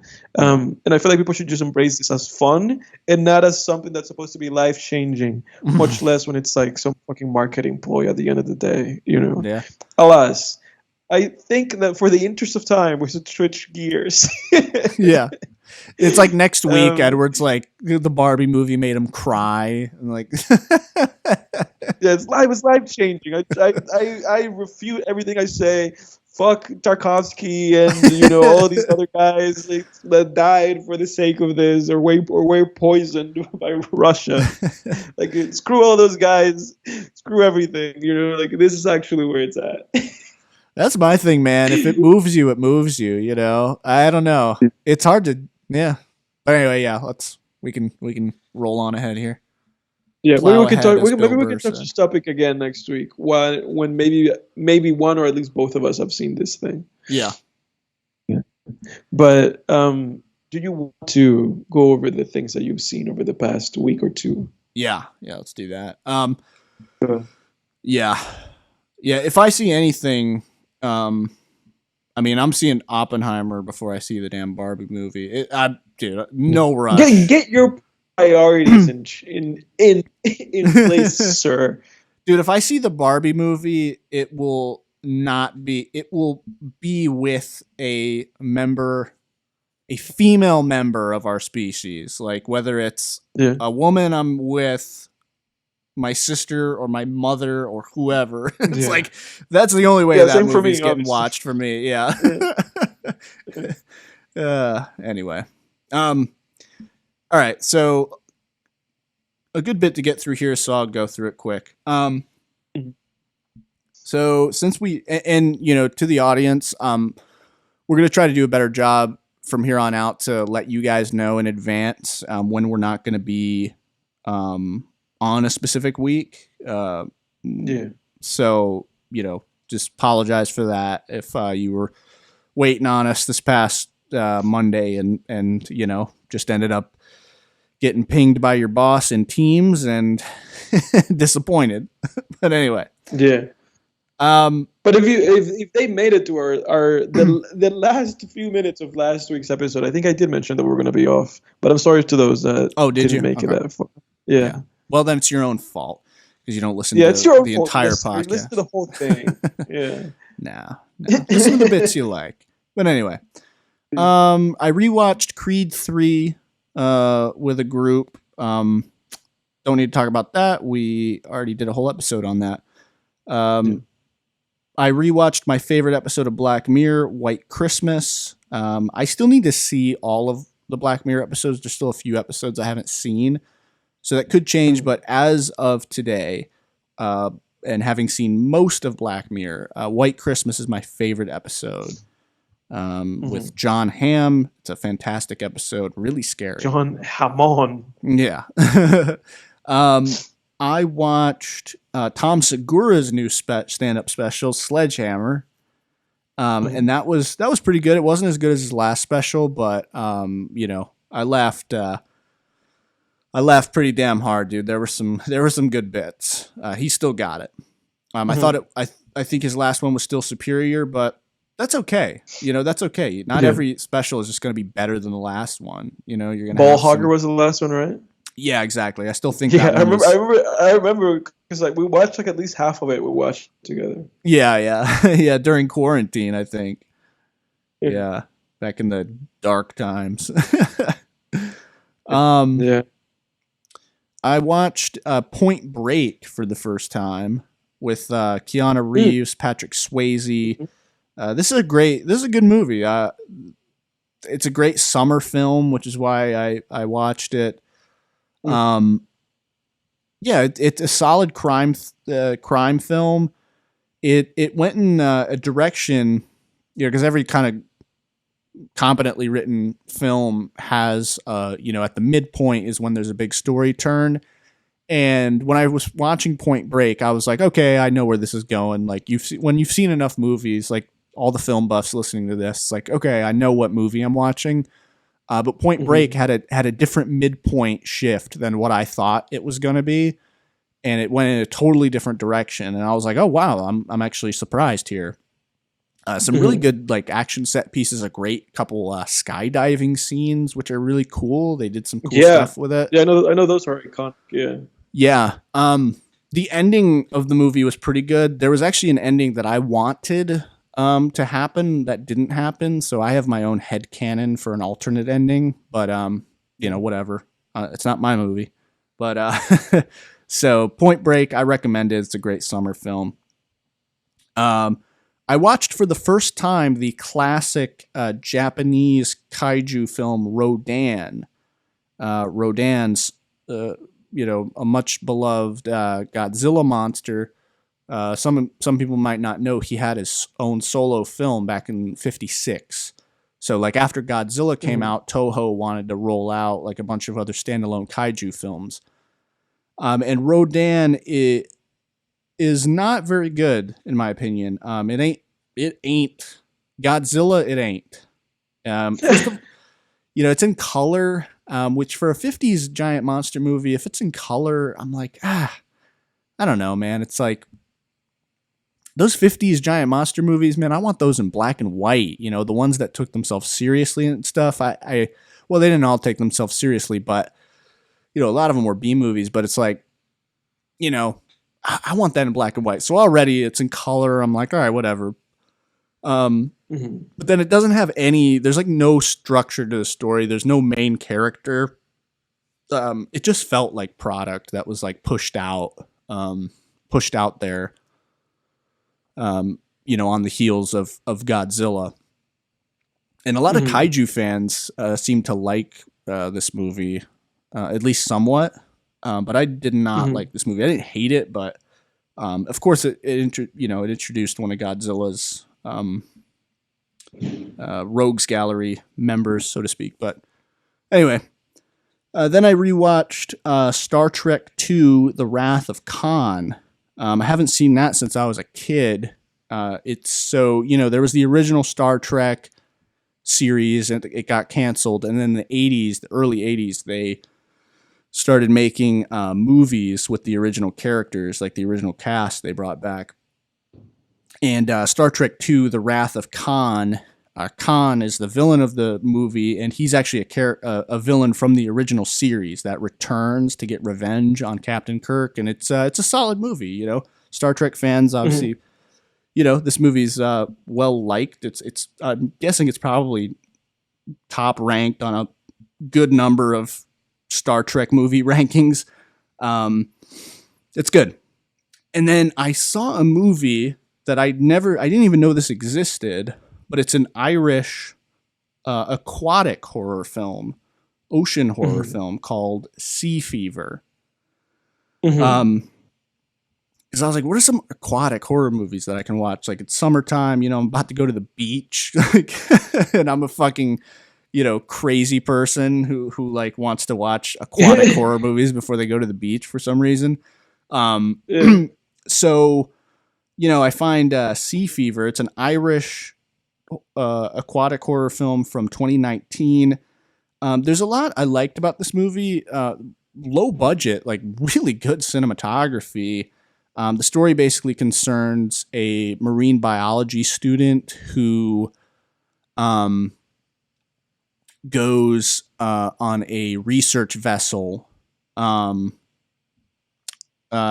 goes on a research vessel out into the ocean, or not a research vessel, a fishing vessel, to study basically like the sea life, and they start getting attacked by like this giant unidentified creature. But there was a lot I liked about it. I really liked the thalassophobia, which if anybody out there knows, like there's a whole subreddit dedicated to this, but it's like the fear of depths. And there were some really good shots that really captured that feeling, and a lot of great cinematography and production and stuff. And the monster was pretty cool. And they did what they could with the low budget, and they didn't sacrifice, like they didn't try to do too much and then have shitty looking shots. Instead, they held their cards close and gave like really beautiful set pieces that were just really brief. But ultimately, I gave it like kind of a 5 out of 10. Like I thought it was okay. And that's it for film. I've actually been rewatching old Simpsons episodes. Those have been, that's been fun. There's some great episodes.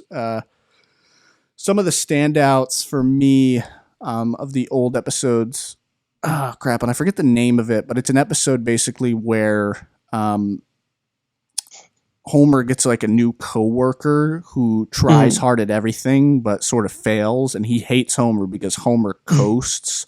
I think I know. It's like a guy with like glasses. Yeah, exactly. Yeah. And the episode's really cruel because like he like spoiler alert, he dies at the end. So it's just like it's like holy shit, man.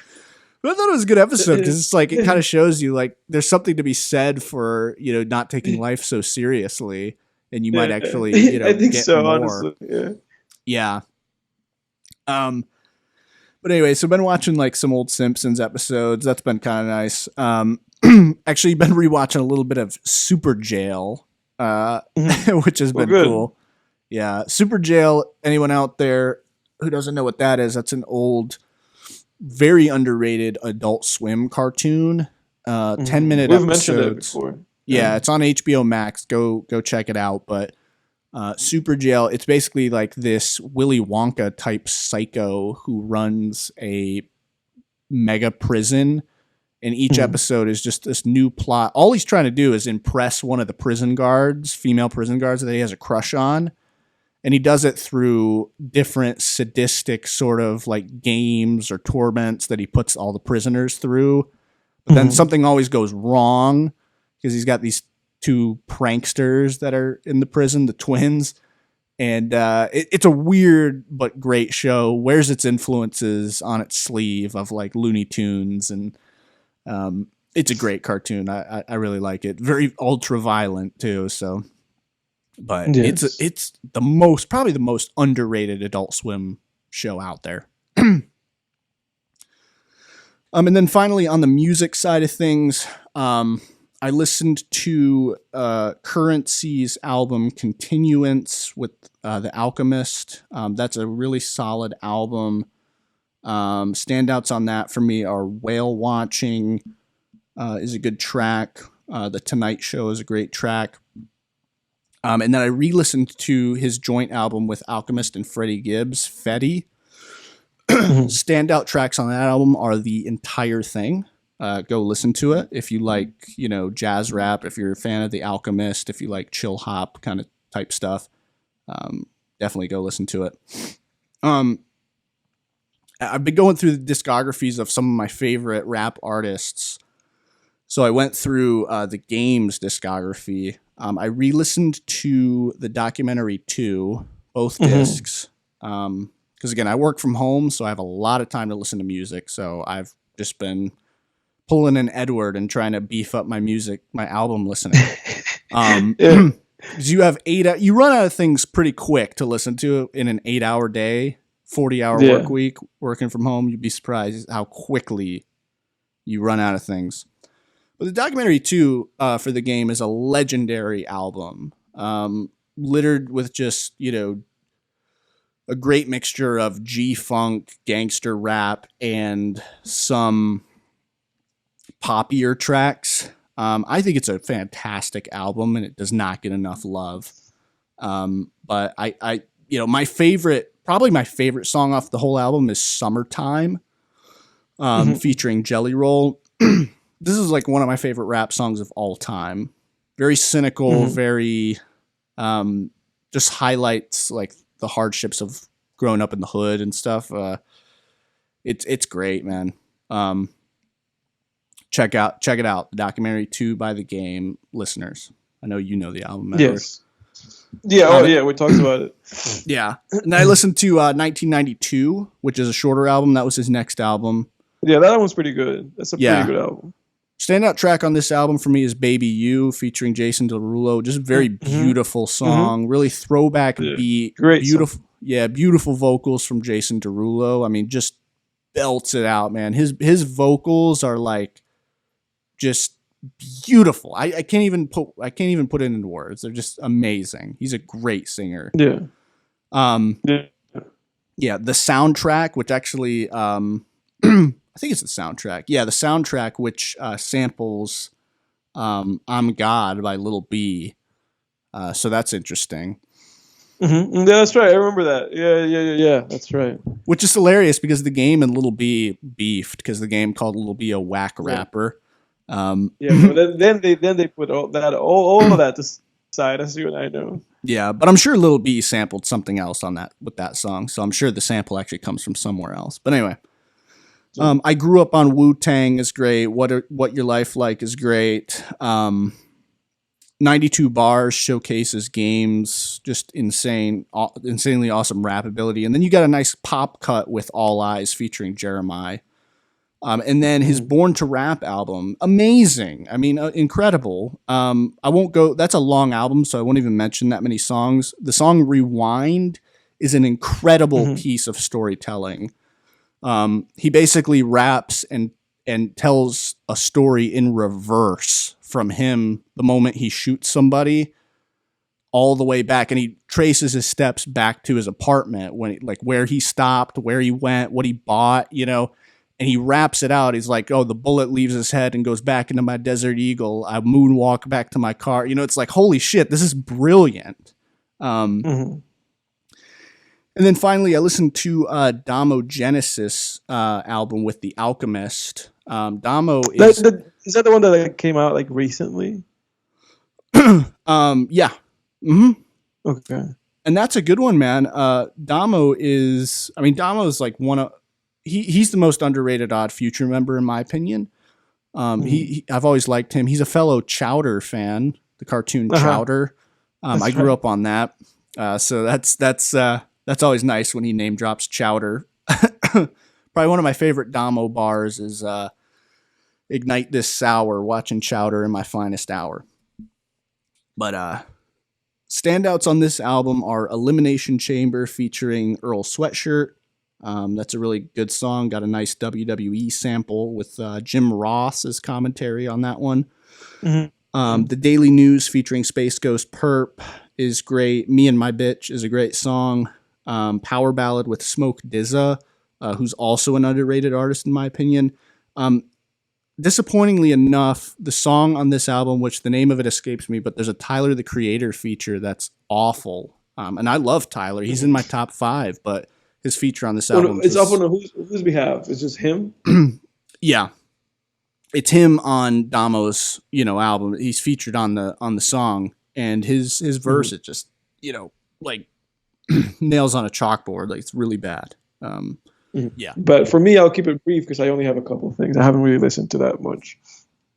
I listened to the 2001 Ghostface Killah album, Bulletproof Wallets.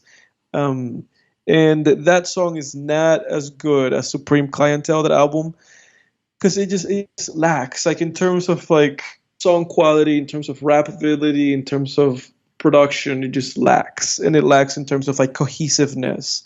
But regardless of that, the song Flowers with Raekwon and Method Man, the song Never Be the Same Again, the song Ghost Showers, and the song Strawberry are good songs. The song The Hilton with Raekwon is good. And let me see, there's some really like awful songs, like number 15, Love Session. That's an awful song. So there's like some awful songs in here. But the ones that I said are pretty good. The album's not good, but it has some decent songs in there. Supreme Clientele, like I said last week, it's like an 8 out of 10. It's like a great album, but I'm not going to talk about that again. I listened to Giles Corey, which is an album. It's a self-titled album. It's Giles Corey by Giles Curry. And I was trying to do some research on this album because it's the guy who headlines this album is part of a band called Have a Nice Day, whom have an album called Death Consciousness from 2008, which is like a painting of a guy like bleeding out after he like I don't know tried to do something as good as that. And I think I had sent you like a song. I sent you a song from them before because they have a song from an album called The Unnatural World. They have a song called Cropsy, and I sent it to you because we watched that documentary for the podcast. Oh yeah, that's right. So that guy made his own offshoot project called Giles Corey, and he made an album, and that's the only album that project ever releases. That album from 2015. And I think that was 2015. It might be from a little bit earlier. I'm not sure. I think it might be from like 2011. But the whole thing with the album is this guy tried to do what the other guy from the painting is displayed doing. So he tried to take his life. And after he failed, he recorded an album. And this is that album. Damn. And it's very dark. I would say that the song that is like the least accessible song, or like the most like, oh geez, is the very first song called The Haunting Presence. And it's because there's like a lot of shouting and a lot of noise, so it makes listening to it really difficult. But obviously there's just like an album that it's kind of dealing with a lot of darkness and a lot of like despair, so you can really feel that in the songs. I specifically like the songs Black as Bile, which is song number 2, Empty Churches, which I sent to you, which is song number 4. Yeah. The songs number 6, Spectral Bride, song number 7, No One Is Ever Going to Want Me, and then song number 9, Sleeping Heart. So you can hear from those names of those songs that it's not for the faint of ears. So if you don't want to listen to stuff like that, listener, don't listen to it because it's really dark.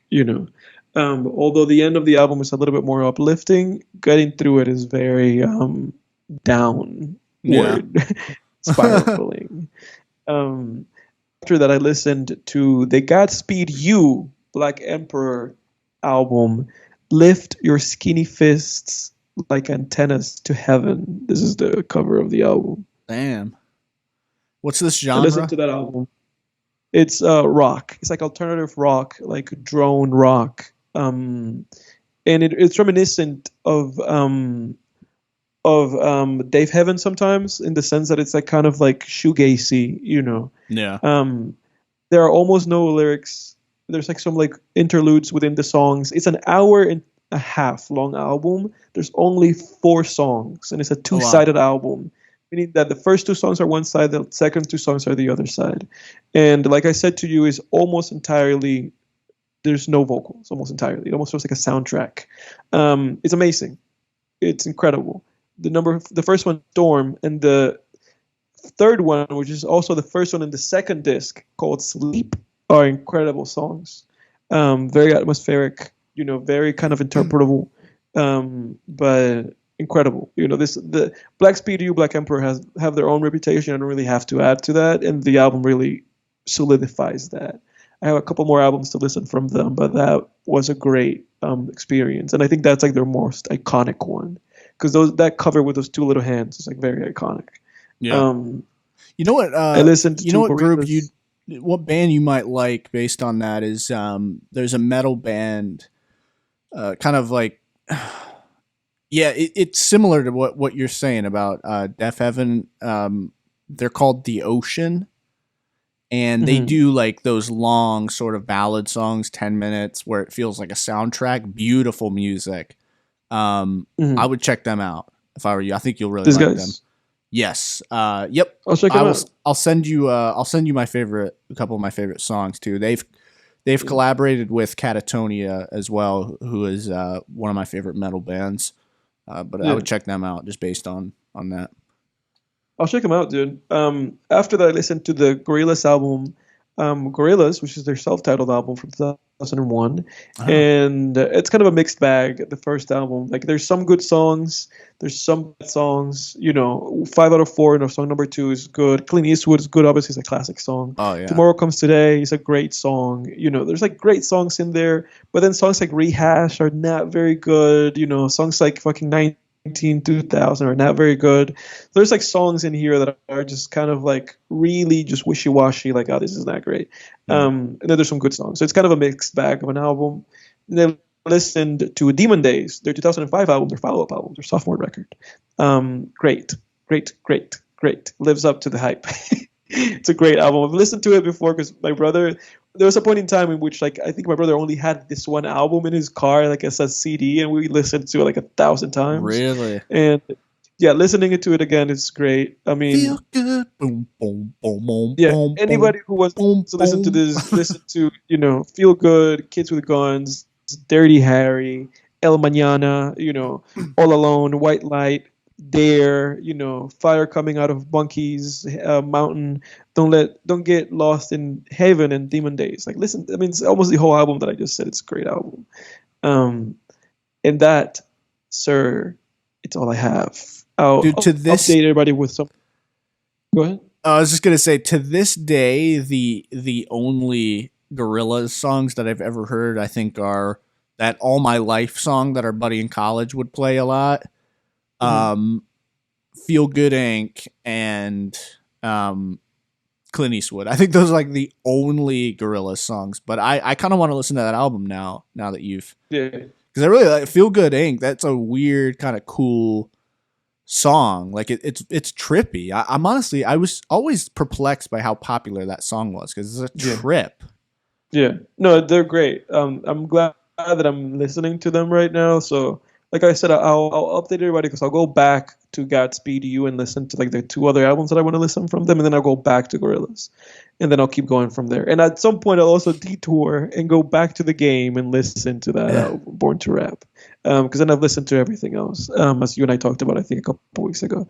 But all of that being said, let's get into the film of the week, which is Woody Allen's 2009 film starring Larry David in New York, Whatever Works, which is probably the most Woody Allen fucking movie ever made.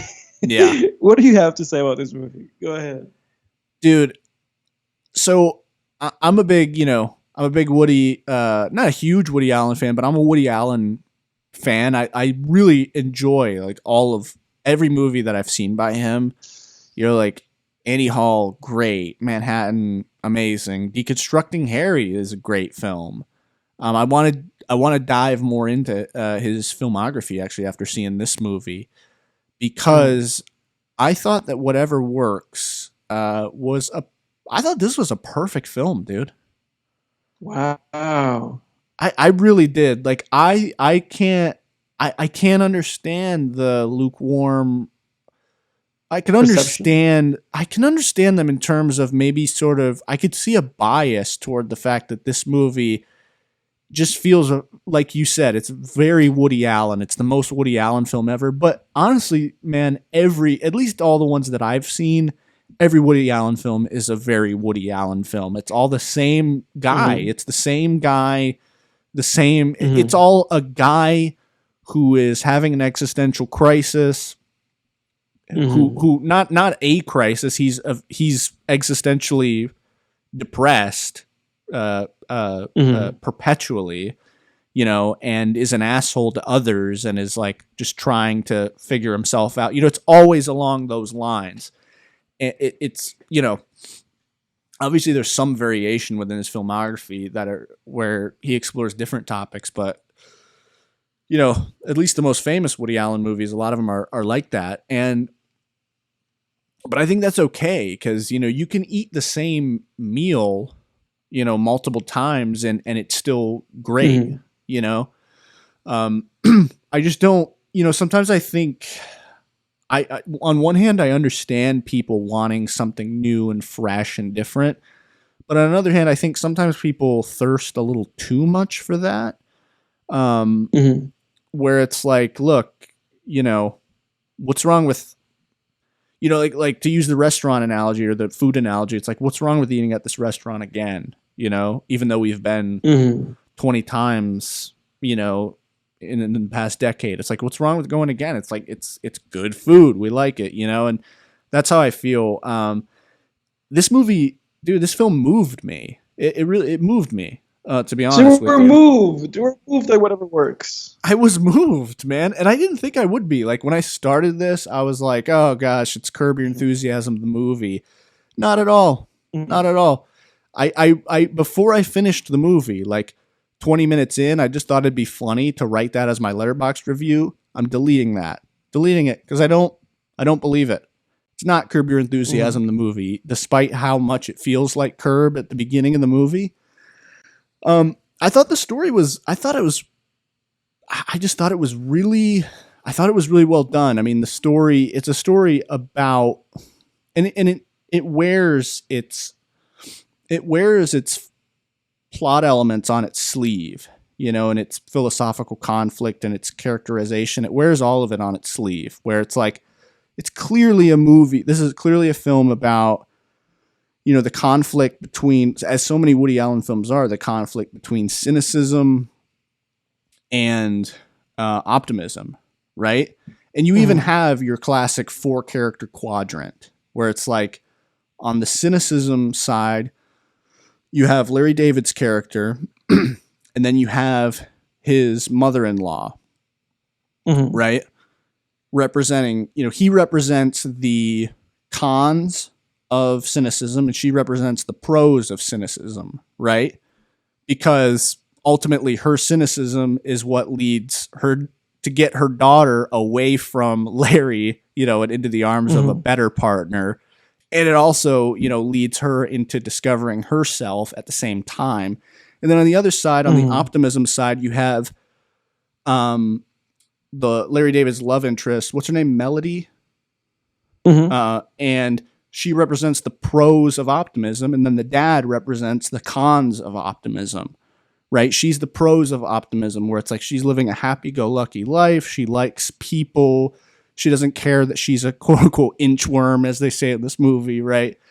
But the dad represents the cons of cynicism, or of optimism, where it's like, he went in looking for this perfect life, where it's like, hey, I'm just going to marry this woman and we're going to have a family and everything's perfect and I'm all optimistic about it. But he was denying his true self, which turns out to be, homosexual, right? And he likes men, Right. and all that's to say, like, it was set up really well. And the midpoint twist was really good with the mom coming into town. And I was moved, man. I was moved during the breakup scene. I felt for Larry's character. I felt, Boris was his name. I felt for Boris, man. I was like, gee, I felt, I wanted to shed tears for him when when Melody was breaking up with him. I just felt like, man, here's this cynical guy, and he finally had somebody, and now it's being taken away from him. And fuck Superman, dude. Henry Cavill, fuck that guy. Yeah. Dude, what a bastard, man. I know he pops up at the end and it's like they're all good, everybody's good, it's all good, but fuck that guy. He's a snake, man. He's a little weasel. Yeah, he was a snake. Creepy stalker, too. Yeah, he really was. He really was, you know. Yeah. This is what I gotta say, man. Like, go ahead. You finish your point. Oh yeah. Just to wrap it up. I mean, I thought, and also too with him meeting the psychic at the end too. I thought that was really well done because it was like his, his failed suicide, like, leading to them meeting. Like I just, it was just a really interesting look at the dynamics between cynicism and optimism. And sort of, again, it was in brilliant sort of Woody Allen fashion. You fall into this gray zone at the end where you don't have a clear cut answer. The movie's not fighting for pure cynicism or pure optimism. And Larry David's character, I just keep wanting to call him Larry David. I can't even call him Boris or whatever he is. He even says at the end, like whatever works, he gives that monologue at the end. And I just thought it was moving. I thought it was very thoughtful, and it was very relevant because we all struggle with cynicism and optimism, and that clash daily, I think. We're just touching on it with the Barbie movie. You know what I mean? Yeah. It comes into our lives a lot, but go ahead. Well, the thing for me was that I started the movie annoyed. So the movie started me off with the wrong step, and it was because when he addressed the audience, I found that went on for way too long. Yeah. Like I didn't like how long that was. Like I was like, man, this is really going, And I felt the movie kind of cheated itself because he was just like, oh, there's a guy eating popcorn over there, and it was like, oh, because it's like one thing is to address the audience, and one thing is to like try to predict specifically what the audience is doing, and not remembering that this movie is not necessarily going to be watched like in a movie theater, So it kind of removed me, So not only is he talking to the movie, but he's like talking to the audience that's not even there. I'm just a guy in front of my computer watching the movie, So I felt disconnected, and I felt like immediately it's like I had heartburn just from him like being all like a fucking pain in the ass and like overly like fucking analytical and depressed, and so I was just like, okay, this is this again, like I've seen too many of these guys' movies, and it was a lot like As Good as It Gets. It was very similar to As Good as It Gets. Yeah, it is. Whatever works is very similar to As Good as It Gets. And when I finished watching this movie, I went to Letterboxd just to see how many of his movies I've seen. I think I've seen like 10 Woody Allen movies, which is a lot of movies, But that guy has even more. That guy's like fucking 30 movies. So I've only seen like a third of his movies. Yeah, he's got a lot of movies.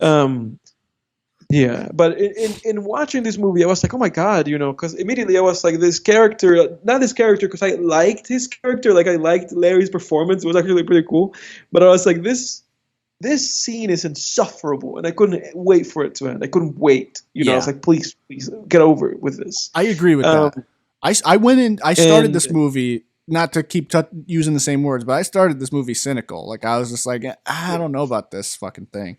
Yeah, but then I was like, oh my god, Soul's brother. So I was like, there he is. Yeah, so I noticed that. A lot of Breaking Bad and Better Call Saul people in this. There's like 3 or 4, I think. Yeah.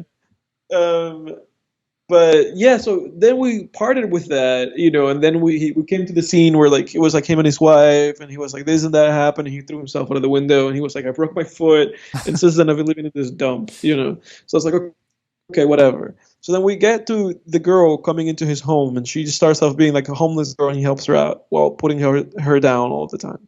But I didn't like that either because I was like, you know, for one, I was like this, yeah, I was like this is not, this is strange, I was like I don't like seeing this, because it's like we're looking at a character here that it's like a character that seemingly just graduated high school and now it's just like at Larry Davis' shitty apartment. So I was like, just oh, 21. 21. But Graduated college. no, they're in high school, so I was like, Yeah, so you graduate high like, school at 18. Yeah. She's not. You're making her out to be younger than she was. I know, but still, you get where I'm coming from. I get where you're coming from. Where I was just kind of like, oh, this is kind of weird, and I was like, I know how this is gonna go because it's gonna go to like him kind of acclimating himself to her, and then I didn't like the scene, where he's like having his like night terrors and like start watching TV. I didn't like that either, so it was kind of making me feel weird, where I was just like, oh, like I've managed to see movies from Woody and kind of be able to go like, okay, I'm not, this is not like a major, like obviously Manhattan is like a much more harsh offender of that because that girl was actually like 17 in that movie. Yeah, that was weird. So I was like, okay, they do that in Call Me by Your Name too. The kid, Timothée Chalamet's character, he's 17. Yeah. It's like, what's up with that? Why are you guys pushing this line? What's going on? So it was strange, so there was like this element of strangeness, and I was just like, especially with somebody like Woody who's already like infamous for this, so much so that obviously he's married to the girl that was his stepdaughter. Yeah. So it's and like, I should say crossing the line. That's not even pushing the line. 17 is it's crossing it, and not in South Carolina, but I guess. Yeah. From what there was that element, understand. There's that element of that, but at the same time, I kind of found Larry's consistent, like, oh, this and that, this person and that, like his consistent pessimism. I found it like really insufferable. Where I was like, I really liked Larry's performance, but I was like, this is like a cartoonish, like for one, his character in Curb Your Enthusiasm is like a cartoon character, but in this, I was like, this is like that, like, like times 10, like it's even more like insufferable, and even more like less likable because you don't really find anything to like in the character. There's nothing to like in that character. So it's like so it's kind of like this weird thing that I just kind of I was like, okay, and then seemingly she found the perfect person with that dude, that dog walker guy. But then it ended up not being the case, and that's when she marries Larry. And I was like, okay, that's like whatever works. Like the title of the movie, like, I guess, and then her mom comes around, and then her dad comes around, and then yeah, I don't know. I did not enjoy this movie. I know that it was obviously my choice for us to watch. I didn't enjoy it, and I did find it like narrow-minded in a way because I was kind of like. You calling me stupid, Edward? No. I'm calling the movie like I think the movie was a little narrow because it's like, I felt like it kind of like, I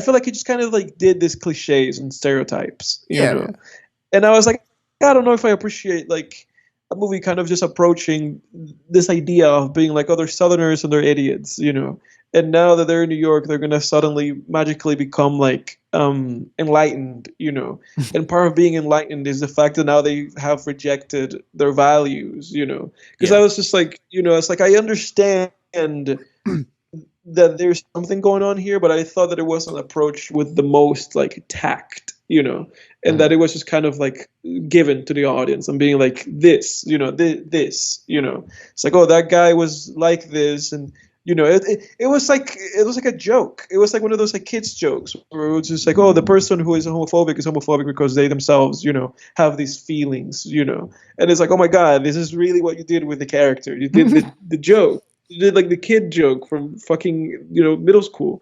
So I don't know, so that's kind of like where I ended up with the movie. I liked two things about this movie.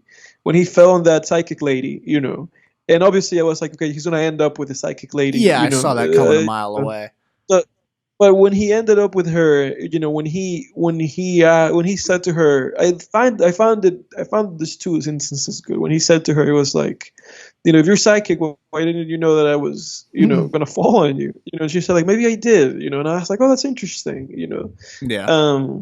So I found that interesting. And if there was like a moment in the movie that I was like, oh, that I was like, oh, this is interesting, and it moves me. It was that moment, where I was like, Yeah. oh, that's cool. This idea that she was like, I'm going to embrace this, even if just like theoretically. And obviously, she ended up being the right person for him because of those reasons. Um, and then I liked like his little monologue at the end because despite the sappiness of the ending and the unbelievability of the ending and the kind of Yeah. like sour kind of like taste that I ended up in my mouth with all those characters in the same room that clearly did not belong in the same room, but they were just there for the sake of kind of tying everything up. I liked his monologue, in which he title drops and he goes like, "Whatever works," and I was like, "Oh, that kind of makes sense." Yeah. Like in paper, it's like the idea that he's putting across at the end, it makes sense. It never felt like the character actually made that, like it never felt like there was like actually like an arc with his character. He was just like, I'm gonna kill myself again. At the end he was like, actually, things worked and everything worked out. Well, his arc came Yeah. late, I would say. Yeah. After he Yeah. It met that happened at the very woman, I end. think that's when his arc really completed. Yeah. Because I think he like evolved, then devolved, like relapsed basically, and Yeah, he then had relapsed. a Yeah. full Yeah. arc, like in the Yeah. span Yeah. of 10 minutes or so. Um, Yeah. oh man, that's disappointing. Here's the thing. I'm really But you surprised can at see where how. I'm coming from. You can see where I'm coming from. Yeah, definitely. Listen, man, I'm not gonna act Yeah. like Again, though, this what's interesting is I did read that this script was from like the 1970s. Like he wrote this a long time ago. Hmm. And it's like, man, if he decided to make this movie back in the 70s, I don't know. Do you think this would be a classic like Manhattan or Annie Hall? Hmm. If he decided to make it during his heyday? Maybe, but I only say that because if he had, I feel like it would have ended up like because the thing is that like he made this movie during his decline. He made this movie when he was just making shit movies. Um, and obviously his heyday was his heyday. Where he was just making hits. Everything he was Yeah. making was like a hit. So I feel like if he had made it back then, I feel like he would have had maybe the wherewithal just because of the kind of like where he was artistically that Yeah. the movie would have worked, or at least the movie would have worked in other areas. Like maybe the cinematography would have been better, or the music would have been better. Or if he had casted himself, maybe he would have performed it differently than Larry did, because Larry just kind of did his own thing. Where I was like, I'm just Larry. I don't know ultimately what the right answer to that is, Yeah. but yeah, at the end of the day with this one though, it was just disappointing, and I wanted to overcome that because I was like, I know this movie already has bad ratings. I knew that going in because obviously I knew that when I was like, we're going to watch this movie next week, but I wanted this movie not to be that way. I was like, I'm going to believe that this can be, you know, um, something good that people are just kind of like not really like looking at in a way because there's bad Woody Allen movies that I like. There's a movie with Joaquin Phoenix and Emma Stone called Irrational Man, which I like. It's not great, but I do like it, and I think it's underrated, even though it's like through in his shit era of filmmaking.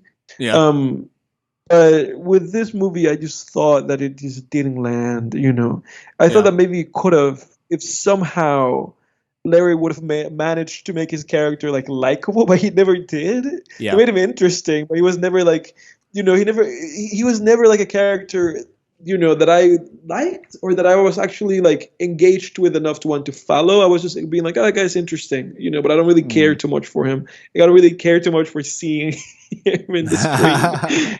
Um, yeah, Damn, yeah. yeah. I don't know, man. This movie hit, I guess, all the right notes for me. I mean, um, yeah, I don't know, man. It was a little more, I guess it was a little sappier and maybe on the nose than some of Woody's other films, but I don't know though. I don't know, man. I'd have to think about it more. Maybe a rewatch at some point.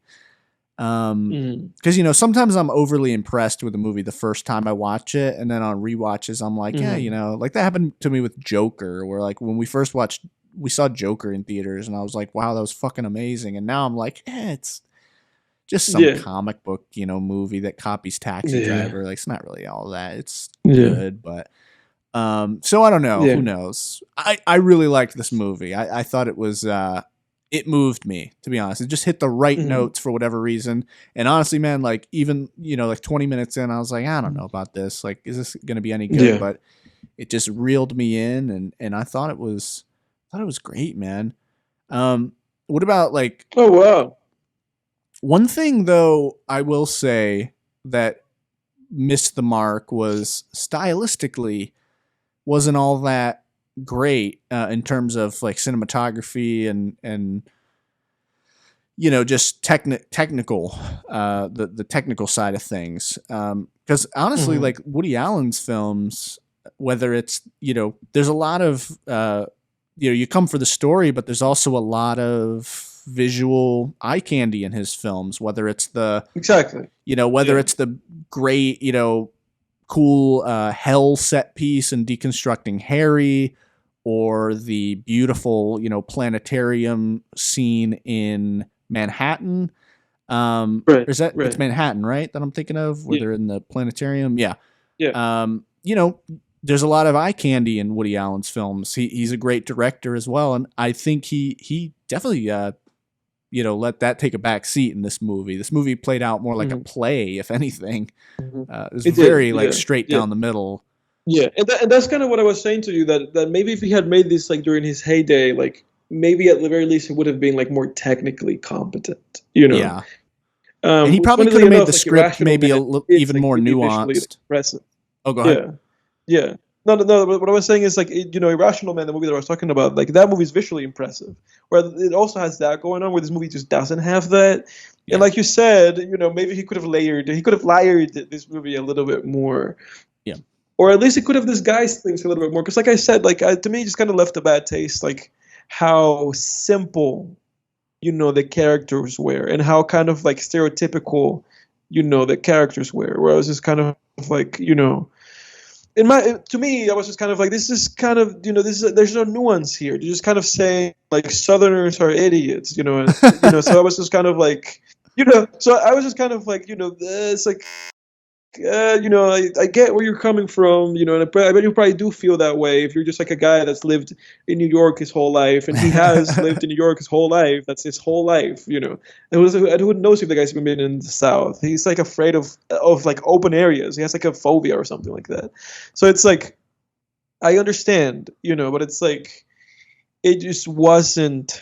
I thought that it just wasn't very well thought out. That I felt like he had some things to say, and he really approached it in the most like rudimentary, like point A to point B, like this is how I'm going to do this, And I wish that he would have done it. And I wish he would have done it a different way. Man, I disagree completely. I think, with the Southerners, like I think, for me, I looked past the Southern aspect. Like I agree, those were like caricatures, but I sort of looked past that and just saw characters that he was just trying to make them as different as possible from Larry David's character. A little overboard. I agree, it was probably a little cartoony to be like, oh, and they're Southerners, just to nail it home, like really drive it home, like how different they are from Boris. I think he said what he meant to say in this film in a really sort of articulate way that didn't feel, while it felt, certain aspects of it felt like by the numbers, and I could see Dan Harmon's story circle right there on its sleeve. I just felt like this movie had a lot to say and said it really well, but agree to disagree. Well, the funny thing is that I do agree with you in the sense that it's like, I do agree with you that the movie had something to say. The movie said it well, because I don't think it's ambiguous. I feel like it could have worked a little bit better in like at least making me feel more positive towards the movie. I gotcha. But that's really kind of how I ended up coming out of it. And I came out of it also wanting to watch more Woody Allen movies, specifically like his really good ones. Well, hey, So for those listening, prepare yourselves for more Woody Allen movies in the future. But as for this one, I was not all that impressed, sadly.